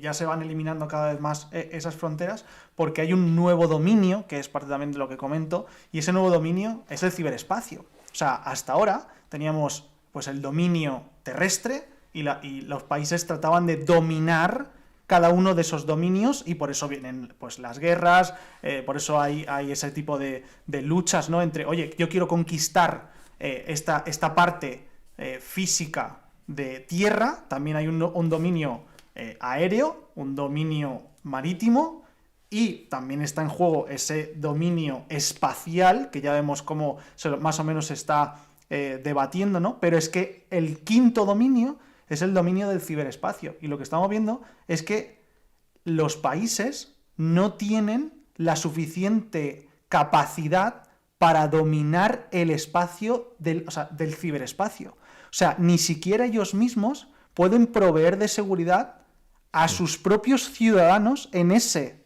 nuevo dominio. Es decir, estamos viendo como, pues no sé, recientemente han hecho un hackeo a la Hacienda española. No, sí. Y han robado los datos de todos los españoles. Entonces, espera un momento. O sea, si las nuevas empresas, los grandes mastodontes que están habiendo, tú miras los Google, los Facebook, los Amazon, todos esas grandes corporaciones. Antes las grandes corporaciones necesitaban de una infraestructura física y necesitaban de una nación que les proveyera de esa seguridad. Pero es que ya no. Ya están en el dominio del ciberespacio y los países que deben asegurar a esas empresas, ya no pueden hacerlo. Entonces, estamos viendo como yo como país, ¿de qué me sirve pagarte a ti? O sea, yo como empresa, ¿de qué me sirve pagarte a ti, país, por unos servicios que no me puedes proveer y ni siquiera para ti mismo? Y claro, se empiezan a tergiversar y eso hace de nuevo un cambio de todo lo que entendemos actualmente como planeta. ¿Cómo veis el futuro? Como que esto me genera más preguntas que respuestas. A mí me encanta, me parece muy bonito todo lo que está ocurriendo porque permite a cualquier persona de cualquier país tener oportunidades que eran impensables para él o para ella. De hecho, yo conozco casos reales en lugares de Sudamérica donde había personas que no llegaban ni a fin de mes y gracias a Bitcoin, en parte, y luego también a lo que ha generado después Bitcoin, que es pues hasta otras personas que han montado plataformas en las que se puede incluso hasta jugar, como decía él, y personas que jugando han podido montar una pizzería. Conozco casos reales, o que jugando han cumplido su sueño de poder comprarse una casa. ¿Jugando te refieres con Bitcoin? No, jugando a videojuegos. ¿Jugando a videojuegos? ¿Qué ocurre? Corrígeme si me equivoco, porque como digo, no soy experto en esto, pero la descentralización que se está dando hoy en día, ¿por qué tiene valor Facebook? Por los usuarios que tiene. ¿Por qué tiene valor Instagram? Porque estamos ahí, tienen nuestra atención. Entonces, están apareciendo plataformas que pueden generar recursos y esos recursos no hay un dueño como tal, o si lo hay se queda un pequeño porcentaje y el gran porcentaje de lo que genera lo reparte entre los usuarios, porque entiende que lo que da poder a una herramienta es los usuarios. Entonces, hay plataformas que, por ejemplo, por usar un Facebook, digamos, descentralizado o prácticamente descentralizado, por usarlo a ti te pagan, porque los recursos que genera esa plataforma se reparten entre los usuarios. Lo mismo ocurre con videojuegos. En videojuegos se puede poner publicidad. Pero antes, ¿quién ganaba el dinero de la publicidad que se pone en el videojuego? El que crea el videojuego o la empresa que lo crea, que tiene todas las acciones. Esto está súper bien explicado en el libro de corporaciones, ¿cómo se llamaba? Exponenciales, ¿no? Empresas exponenciales. No, bueno, pues básicamente habla de, por ejemplo, Facebook o Google o YouTube. En YouTube se entiende muy bien. En YouTube, organizaciones exponenciales se llama, tal cual, organizaciones exponenciales. Organizaciones exponenciales lo que explica es que, claro, por ejemplo, un YouTube lo que ha permitido es que sus empleados, entre comillas, son los usuarios. O sea, los usuarios se pelean y compiten entre ellos por crear la materia prima, digamos, el contenido que nutre a otros de sus clientes. Es el mejor negocio del mundo. mundo. Claro, todos tus clientes están trabajando para ti. Entonces, esos beneficios que tú los repartes entre tus propios clientes y ellos se matan por crear más. O sea, es increíble. Son organizaciones exponenciales. Lo decimos creando contenido aquí para YouTube. Exacto. O sea, es como. Es exactamente. O sea, estamos pagando porque estos son medios que nosotros ponemos, ¿no? Medios materiales, nuestro tiempo, nuestra energía, para nutrir a una plataforma. Efectivamente, pues en organizaciones exponenciales explican cómo crear estas corporaciones que ya directamente se autonutran, ¿no? Sublime. Sí. Y eso a lo que ayuda es que incluso gente que ha estado jugando a videojuegos, que esto no es cosa de Bitcoin, es todo lo que se ha derivado después de nacer Bitcoin. Y de repente aparecen otros que dicen, vale, yo voy a usar ese código que es abierto y todo el mundo conoce para crear una plataforma y cosas descentralizadas. Lo mismo que digo que se han creado cosas tan maravillosas que me parecen alucinantes como bancos descentralizados. Es decir, donde tú puedes llegar y decir, vale, pues voy a aportar 2 criptomonedas diferentes. Esto ya es que vino después de Bitcoin, no es Bitcoin como tal. Y por aportar esas 2, tú y otras muchas personas os habéis convertido en un banco de repente. Y cualquiera que vaya a decir, quiero cambiar esta monedita por esta otra, como un exchange, como lo que hay en los aeropuertos, pues cada persona que hace cambios, la comisión no se la lleva una persona que ha creado esa empresa, se la llevan todas las personas que de manera anónima, no se sabe quiénes son, han aportado capital a ese banco. Y ahí nacen las finanzas descentralizadas. O ahora, por ejemplo, para pedir un préstamo es muy complicado y en algunos lugares es imposible conseguir un préstamo, no te lo dan. Antes hablábamos de Argentina, ¿no? Que es que no te dan un préstamo en Argentina, es muy complicado, te lo dan con unos intereses del copón. Pues de repente, ahora, imagínate, Pedro, que tú tienes una Bitcoin, por ejemplo, y tú puedes decir, vale, yo pongo mi Bitcoin en un lugar, alguien a cambio me da dinero, me da, por ejemplo, una moneda como USDT o USDC, que son como dólares digitales, digamos, en el mundo de criptomonedas, y tú ya has conseguido un préstamo y no te han pedido nada, ni DNI, ni absolutamente nada. Te dan ese préstamo y tú lo dejas de colateral, como cuando en el banco pides un préstamo y dejas de aval una casa. Esto sería lo mismo, dejo mi Bitcoin de aval. Y luego tú al cabo del tiempo, pasados 6 meses, un año, el tiempo que sea, devuelves el dinero con intereses y tú recuperas tu Bitcoin. Has conseguido con un bien del que no te quieres deshacer un préstamo.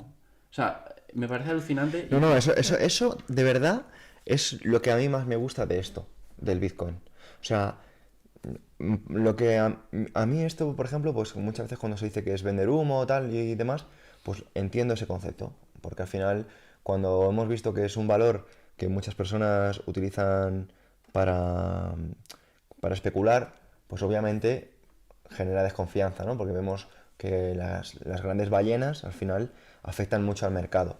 Obviamente cuanto más personas formen parte del mercado, menos va a afectar, pero lo que me gusta es precisamente lo que mencionabas de finanzas descentralizadas, porque nos estamos convirtiendo nosotros mismos, o cualquier persona que esté escuchando esto, en bancos. O sea, ¿qué significa que nosotros nos convirtamos en bancos?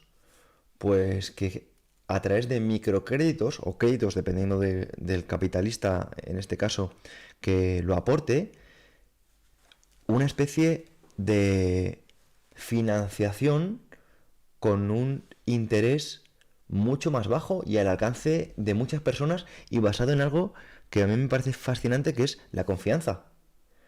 Y en algo que cada vez estamos viendo que gira más y las personas le están dando más importancia, que es las marcas personales.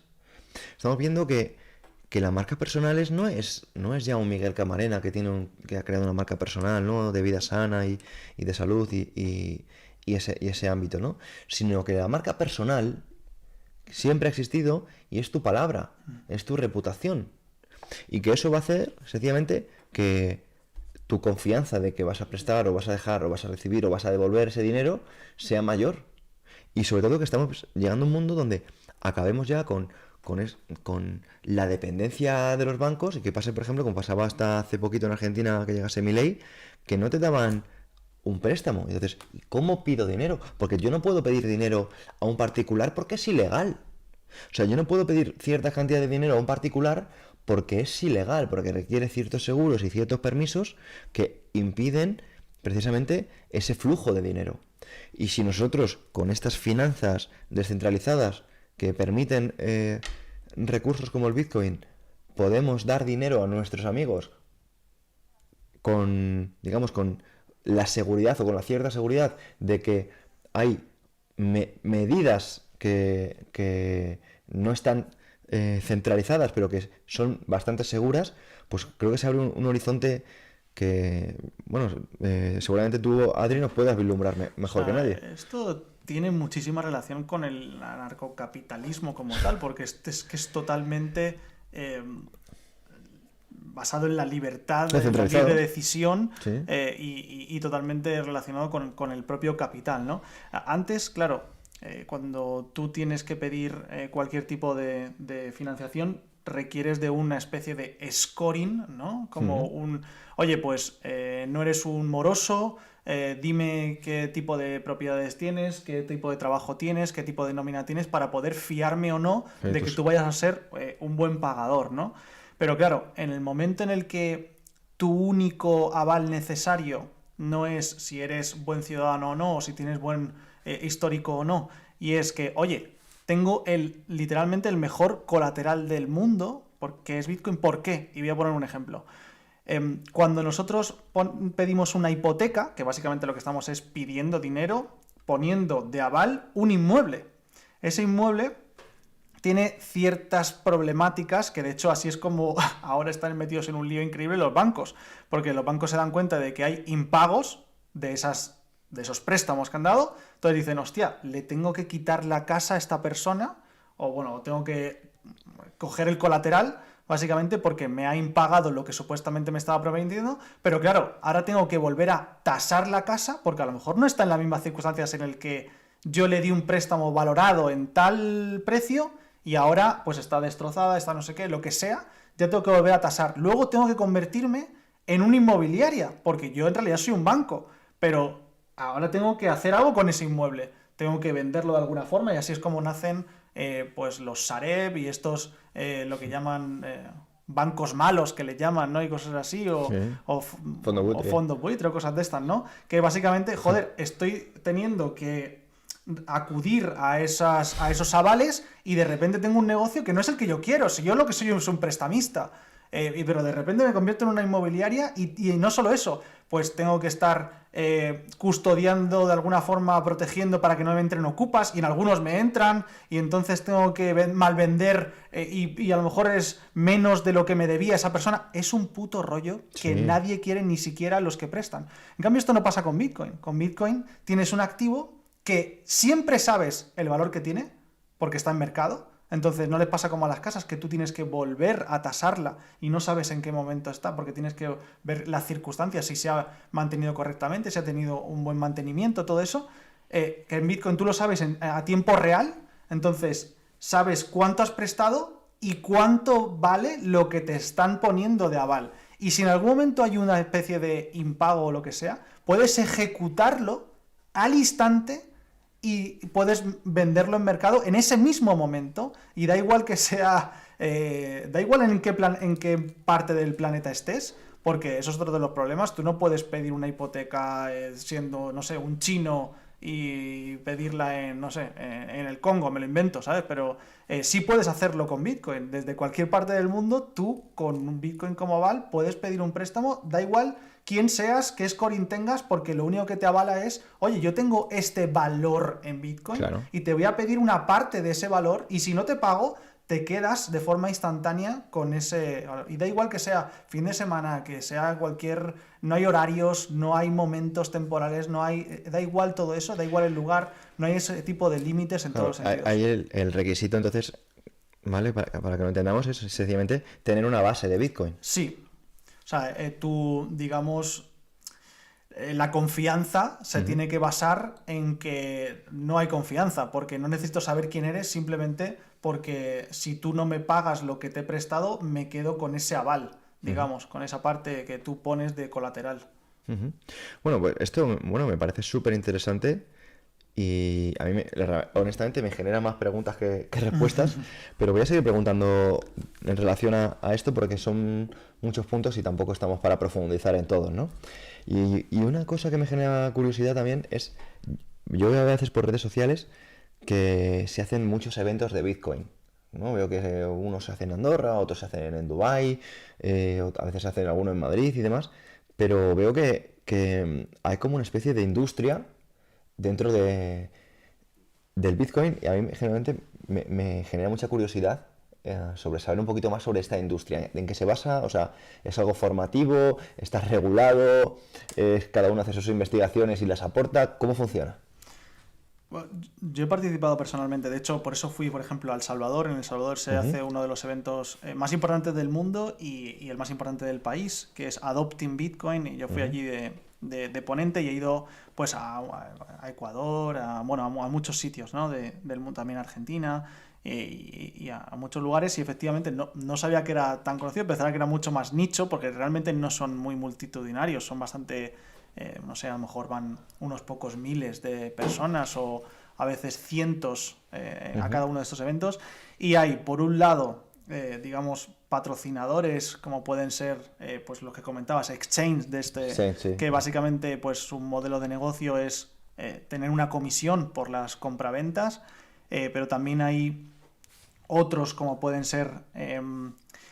vamos a simplificarlo como una especie de Wallapop, donde puedes encontrar como una especie de tablón de anuncios de personas que pueden prestar, o decir, yo tengo este dinero y te presto a ese tipo de interés, y cada uno pone su oferta, digamos, en ese sentido. Claro, eso y ellos es lo cobran que una iba, comisión. un poco, que es los avalistas digitales, o quiero decir, que estamos hablando como un nuevo origen de los bancos.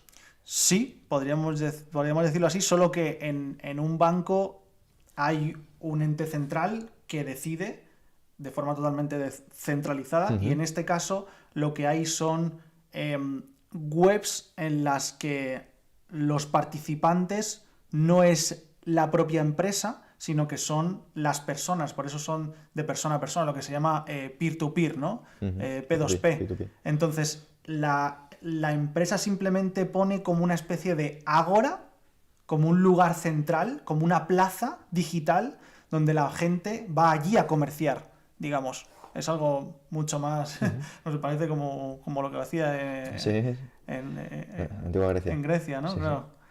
sí. Pero vamos, hay de todo. También hay pues desarrolladores, también hay muchísima donación altruista, o sea, es un grupo de totalmente...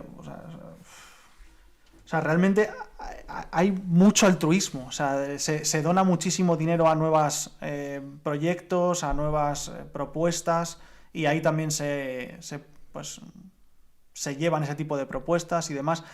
Otra de las cosas que están surgiendo por Latinoamérica son economías circulares. Básicamente hay, como por ejemplo Motip Perú o Cuba Bitcoin, o muchos de estas organizaciones lo que hacen es tratar de dar una solución a una circunstancia muy concreta, por ejemplo en el Machu Picchu, por poner un ejemplo concreto, pero está pasando en casi todo el planeta.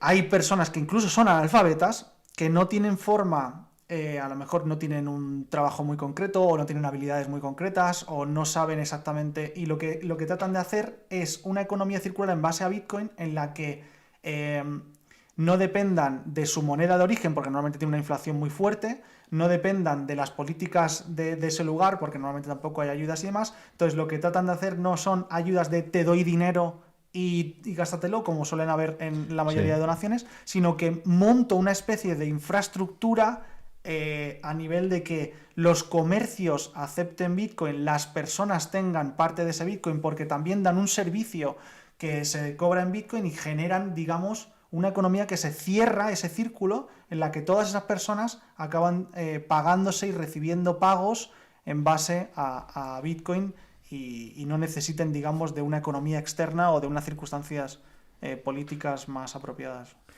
Y luego, para llevarlo un poco también al tema terrenal, porque, claro, yo me estoy viendo ahora mismo a mí mismo y digo, uff, es que esto pinta que va a subir aún más y todo el rollo, ¿no? Pero yo lo pienso, bueno, sí, va a subir aún más probablemente y tal. Medido en dólares. ¿Medido en dólares? Claro, medido en dólares, todo va a subir, Pedro, ya te lo digo. Total. Pero mi incógnita es cómo o cuándo va a llegar esto a los comercios, a las calles. ¿Cuándo vamos a poder familiarizarnos con que yo, por ejemplo, en mi e-commerce las personas puedan comprarme de una forma más cotidiana pagando en criptomonedas, en este caso en Bitcoin, por ejemplo?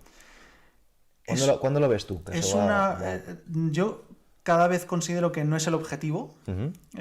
porque sí que es verdad que vemos a Bitcoin como una moneda de pago, es decir, un medio de intercambio, pero cada vez se está acercando más a lo que es el oro, que en realidad el oro no funciona como medio de intercambio, funciona como reserva de valor. Por eso insistía tanto en este punto inicial que hablábamos de que su propuesta de valor no es tanto la transmisión en el espacio o entre personas, sino en el tiempo, y por eso funciona mejor como reserva de valor a lo largo del tiempo.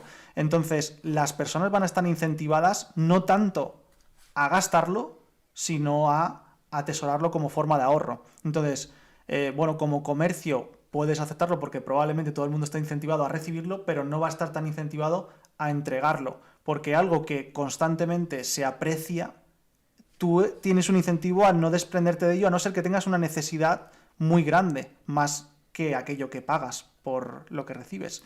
Entonces, Bitcoin es como una especie de mezcla entre oro y un coleccionable, digamos, como una especie de obra de arte limitada. Entonces, esa mezcla no te da incentivos a desprenderte de ello. Qué interesante. Y bueno, entonces, imagino que vosotros tendréis un pastón en Bitcoin guardado. Nada, yo no tengo nada, tío, lo perdí en un accidente de barco, no tengo absolutamente nada. Entonces, pero estas cosas pasan, ¿no? Acabas de decir así como de broma, ¿no? Perdí un accidente de barco, pero sí que ha habido muchísimos casos, no digo muchos, digo muchísimos, de personas que han perdido estas palabras de las que Sí, mencionabas y sí. ese dinero se queda en la nube para siempre. A mí me ha Sí. pasado eso también. O sea, yo cuando empecé, claro, en 2017 tampoco había tanto conocimiento como ahora. Los que llevamos muchos años, que yo empecé a estudiarlo y sobre todo me interesó por la filosofía, más que por el tema financiero. Y de hecho yo cuando invertí es como, nunca quiero dejar esto porque para mí es como invertir en una filosofía de algo limitado, algo inconfiscable, que todo el mundo puede utilizarlo desde cualquier lugar del mundo. O sea, me parece filosóficamente como algo muy bonito y es como poner mi energía, lo que decía al principio del podcast, en algo en lo que confío y que me gusta el por qué se ha creado, el para qué y qué problemas soluciona. Y de todos modos sí que cuando empecé en 2017 me fui informando y tal, pero no había tanto conocimiento y sí caí en ciertas estafas, perdí dinero, pero lo que te hace al final el perder dinero es el no tener conocimiento sobre un tema. Igual que si ahora invierto en arte, lo voy a perder todo. Ahora, en cambio, si invierto en una startup de formación digital, lo más probable es que gane dinero, porque me he dedicado a eso los últimos años. Pero como no sabía de esto, pues perdí. Y hoy en día, el que quiera invertir sin saber, probablemente lo pierda. Porque primero hay que saber un poco, por eso Bitcoinismo es genial para poder empezar a aprender sobre esto. Y es necesario aprender. Igual que si alguien quiere tener más paz en su día a día o ser más soberano, pues te tienes que escuchar también los podcasts porque enseñas en parte a la gente a tener más soberanía y no creerse lo que les dicen de primera, sino cuestionarse las cosas. Yo considero que es importante eso, el invertir en aquello en lo que confías y saber que con Bitcoin, si lo quieres custodiar, tiene mucha responsabilidad, porque como pierdas las claves, lo pierdes todo. Por eso es tan importante el entender qué problemas soluciona y luego decidir si invertir ahí o no. Pero la mayoría de la gente que sabe sobre esto no te lo pueden robar porque ni siquiera puede ser que si sabes del tema, lo más probable es que ni siquiera tú tengas las claves. Las tengas por ahí repartidas en varios sitios, tienes que viajar para encontrarlas. Son 24 palabras, pero es que tú puedes tener, por ejemplo, 12 en España y 12 en Estados Unidos, en un sitio que solo tú conoces. Y por mucho que te extorsiones, si tú no te sabes las palabras, no pueden acceder a eso. Entonces, por eso, para mi gusto es tan seguro, porque aunque alguien diga, este seguro que tiene mucho dinero, vamos a robarle, lo más probable es que no puedan. Y esto está ocurriendo. Hay gente a la que le han intentado robar y no han podido, porque ni siquiera ellos tienen la clave. La tienen otras personas, varias palabras cada uno. Tienen un sitio encriptado que solo se pueden desencriptar de una manera que ni ellos saben y sabe otro. Me acuerdo de los Horcruxes de Harry Potter. Es un poco... Sí, realmente cuando hay personas por ahí... De hecho, eso le pasó al fundador de Twitter, ¿eh? Fueron a su casa a extorsionarle para quitarle los bitcoins que tenía y no pudieron hacerlo por esta cuestión que comenta Miguel. Es súper interesante lo que dices de que efectivamente hay muchas personas que han perdido las claves y han perdido, sobre todo al principio, cuando no se veía como algo valioso, porque básicamente era una tontería, un juego entre frikis y demás, y entonces no se le daba el valor que tiene ahora y hay muchísimo perdido. De hecho, hay más de 4 millones de bitcoin de los 21, más de 4 millones, es un porcentaje muy alto que nunca serán recuperables o será... Y esto también genera algo totalmente diferente que nunca ha pasado en la historia, y es que todo lo que nosotros podamos comprar, invertir, adquirir, no solo se puede crear más, y eso hace que nosotros conceptualmente se llama diluir, Sí. es decir, te diluyes respecto al total, y en Bitcoin no solo no te diluyes, sino que pasa algo muy, muy curioso, y es que por las propias pérdidas, tú aumentas tu porcentaje respecto al total. Se revaloriza. O sea, no solo se revaloriza en sí mismo por lo que puede ser la oferta y la demanda, etcétera, sino que tú tienes un porcentaje respecto al total mayor. Y eso no te puede pasar, o sea, eso no te pasa con nada. No hay ninguna cosa, ni acciones, ni startups, ni nada que tú, solamente por tener lo mismo que ya tienes, sin comprar más, sin adquirir más, nada de nada, solo porque hay más pérdidas constantemente de personas que no consigues ser lo suficientemente responsables o lo que sea, tú aumentas tu porcentaje respecto a eso total. pasa, hombre, eso pasa con las cartas Magic. Tú tienes un Black Lotus y hay 15, pero si de repente se pierden 3... Pues mira, por eso comentaba la asociación que hay entre el oro y cualquier coleccionable o cualquier obra de arte. Es una especie de mezcla entre estos dos conceptos, del oro y un coleccionable de ese tipo. De hecho, yo voy a contar una cosa muy friki. Ayer estuve muy friki, ¿eh? O sea, ayer estuve a punto de comprarme un Black Lotus. Pero podrían crear un Black Lotus diferente. O sea, podrían crear otro Black Lotus. Podrían O sea, esa es la diferencia. Pero ya no de 1998. Eso es verdad, correcto. Porque está datado. Sería claro.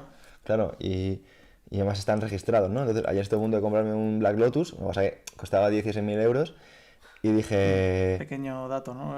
Claro, dije, ¿me lo compro? Dije, bueno, acabo de hacer otras inversiones y tal, y por eso no me lo voy a comprar, ¿no?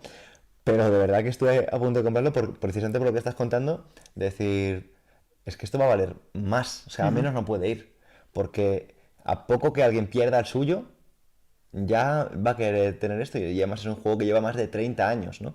Y justo hace relativamente poco, Romuald Fons, es un youtuber, inversor de SEO, empresario, se compró un Black Lotus por 200 y poco mil euros, firmado y demás, en una edición muy especial.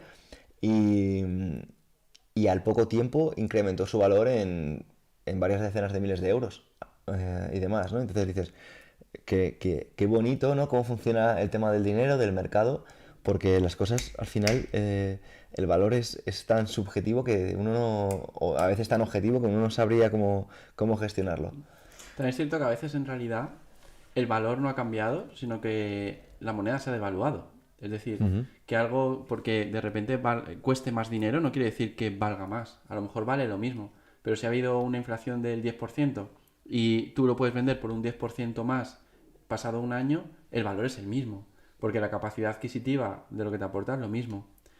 Con Bitcoin ha ocurrido algo diferente. Y yo recuerdo ver Bitcoin en 3.000 euros, 3.500, cuando empezamos en 2017 a verlo y tal. Luego ver que subió a 20.000, luego volvió a bajar a 3.000, luego subió a 60.000, volvió a bajar Sí, a 20 y pico mil, 30.000, sí. ahora ha pasado de los 100.000. Lo veremos bajar probablemente a 50.000 y luego a lo mejor sube a 200.000. Hay gente que dice que puede llegar al 1.000.000 euros para 2030 o incluso antes, después. Realmente eso no importa tanto porque se está comparando con el dólar o con el euro, que es papel. Es basado en confianza donde están imprimiendo constantemente. Sería más interesante verlo comparado con otros activos que realmente puedan tener valor, como una casa en la que vives o lo que comes. Ahí sí veríamos realmente cómo va el valor, pero no comparar todo con euro o dólar, porque es algo que se basa en confianza, que crean con la varita mágica y a veces lo que creemos que vale más realmente no vale más, puede que valga menos. Una casa que ha crecido en su valor un 5% anual, has perdido valor realmente, aunque haya aumentado de precio, pero has perdido valor adquisitivo. Todo lo que esté en España por debajo del 11% de crecimiento anual es perder dinero. Por eso, hasta hace no mucho, invertir en oro era muy interesante, porque si la inflación era el 2% y el oro crecía un 4% anual, es un buen sitio para proteger tu patrimonio, tu dinero. Pero desde que la inflación es mayor al 4%, tampoco es tan interesante el oro. Lo proteges más que tenerlo en el banco, pero no mucho más. De hecho, desde 2008 creo que solo ha habido dos activos realmente que han aumentado su valor, es decir, que han superado la inflación, que es creo que Nasdaq 100, invertir en las 100 empresas tecnológicas, y bueno, y Bitcoin y otras criptomonedas como Ethereum y otras muchas, pero Bitcoin creo que ha tenido de media un 140% de crecimiento anual desde que nació y sigue creciendo. Es interesante. Nasdaq 100 también. El S&P 500 pues sí crece y puede crecer un 8, 9, 10%, pero incluso esa está por debajo del 11%. Por eso es importante que entendamos estas cosas para saber realmente cómo gestionamos esa energía que hemos recibido a cambio de depositarla nuestra en un lugar, que es el dinero. Pues muchachos, no sé si queréis concluir este episodio de alguna forma, que yo creo que hemos tocado bastantes temas. Obviamente queda muchísimo sobre la mesa, pero para eso tenemos el libro de Adrián, que yo todavía no lo he leído, pero seguro que lo leeré y me va a encantar descubrir cositas, pero lo dejo en vuestras manos. Yo quiero daros las gracias, me lo he pasado súper bien, disfruto un montón, he estado como en casa y darte las gracias a ti también, Pedro. Yo creo que sí, de verdad te va a gustar muchísimo, Sí, sobre seguro. todo por cómo te conozco, o sea, por lo que sé de ti, por tu forma de ver el mundo y demás, y por lo que hoy he escuchado. Estoy convencido de que habrá ahí algunas secretillos o cositas a descubrir que te van a iluminar Pues guay. ya estoy deseándolo, de verdad. Mm. Y gracias a ti, Miguel, también por acompañarme en este ratito. Un placer, ha sido muy bonito de verdad. Gracias también a todos los que nos habéis visto, escuchado, que ha sido un regalazo compartir este ratito con vosotros, con vosotras. Siempre es un regalo compartir tiempo con Adri, con Pedro. Y decidnos también en los comentarios qué os ha parecido, si os gustaría aprender más sobre algo en concreto, que seguro que Adri os puede contar, o Pedro, o yo, según lo que sea. Y vamos, que muy agradecido. Sí me gustaría decir una Claro. cosa más relacionada con lo que ha dicho ahora Miguel, que claro, nos pasamos a lo largo de nuestra vida aproximadamente un poco más de 50.000 horas para trabajar por dinero, Sí. para poder pues tener una vida digna, ¿no? Poder comer, tener un techo y demás. Joder, qué mínimo que dedicarle, no sé, 3 horas, 4 horas, 5 horas a entender lo que es el dinero, por qué tiene valor, cómo ganarlo o por qué destinarle toda una vida, ¿no? a eso, ¿no? O sea que como mínimo no sé, unas 4 o 5 horas a entender sobre dinero, creo que está bien en comparación a esas 50.000 o más que le vamos a dedicar. Total, ¿no? ¿Cuánta gente trabaja muy duramente por dinero, para conseguir muy poco, ¿no? Entonces, al final, a mí me encanta ese cambio de paradigma de que no es tanto trabajar por dinero, sino saber crearlo. Totalmente. Pues chicos, de verdad que ha sido un placer. O sea, yo estaré con vosotros un buen rato, pero lo vamos a despedir. ¡Hasta la próxima! Ahora a Vamos a entrenar. entrenar. Chao. Chao.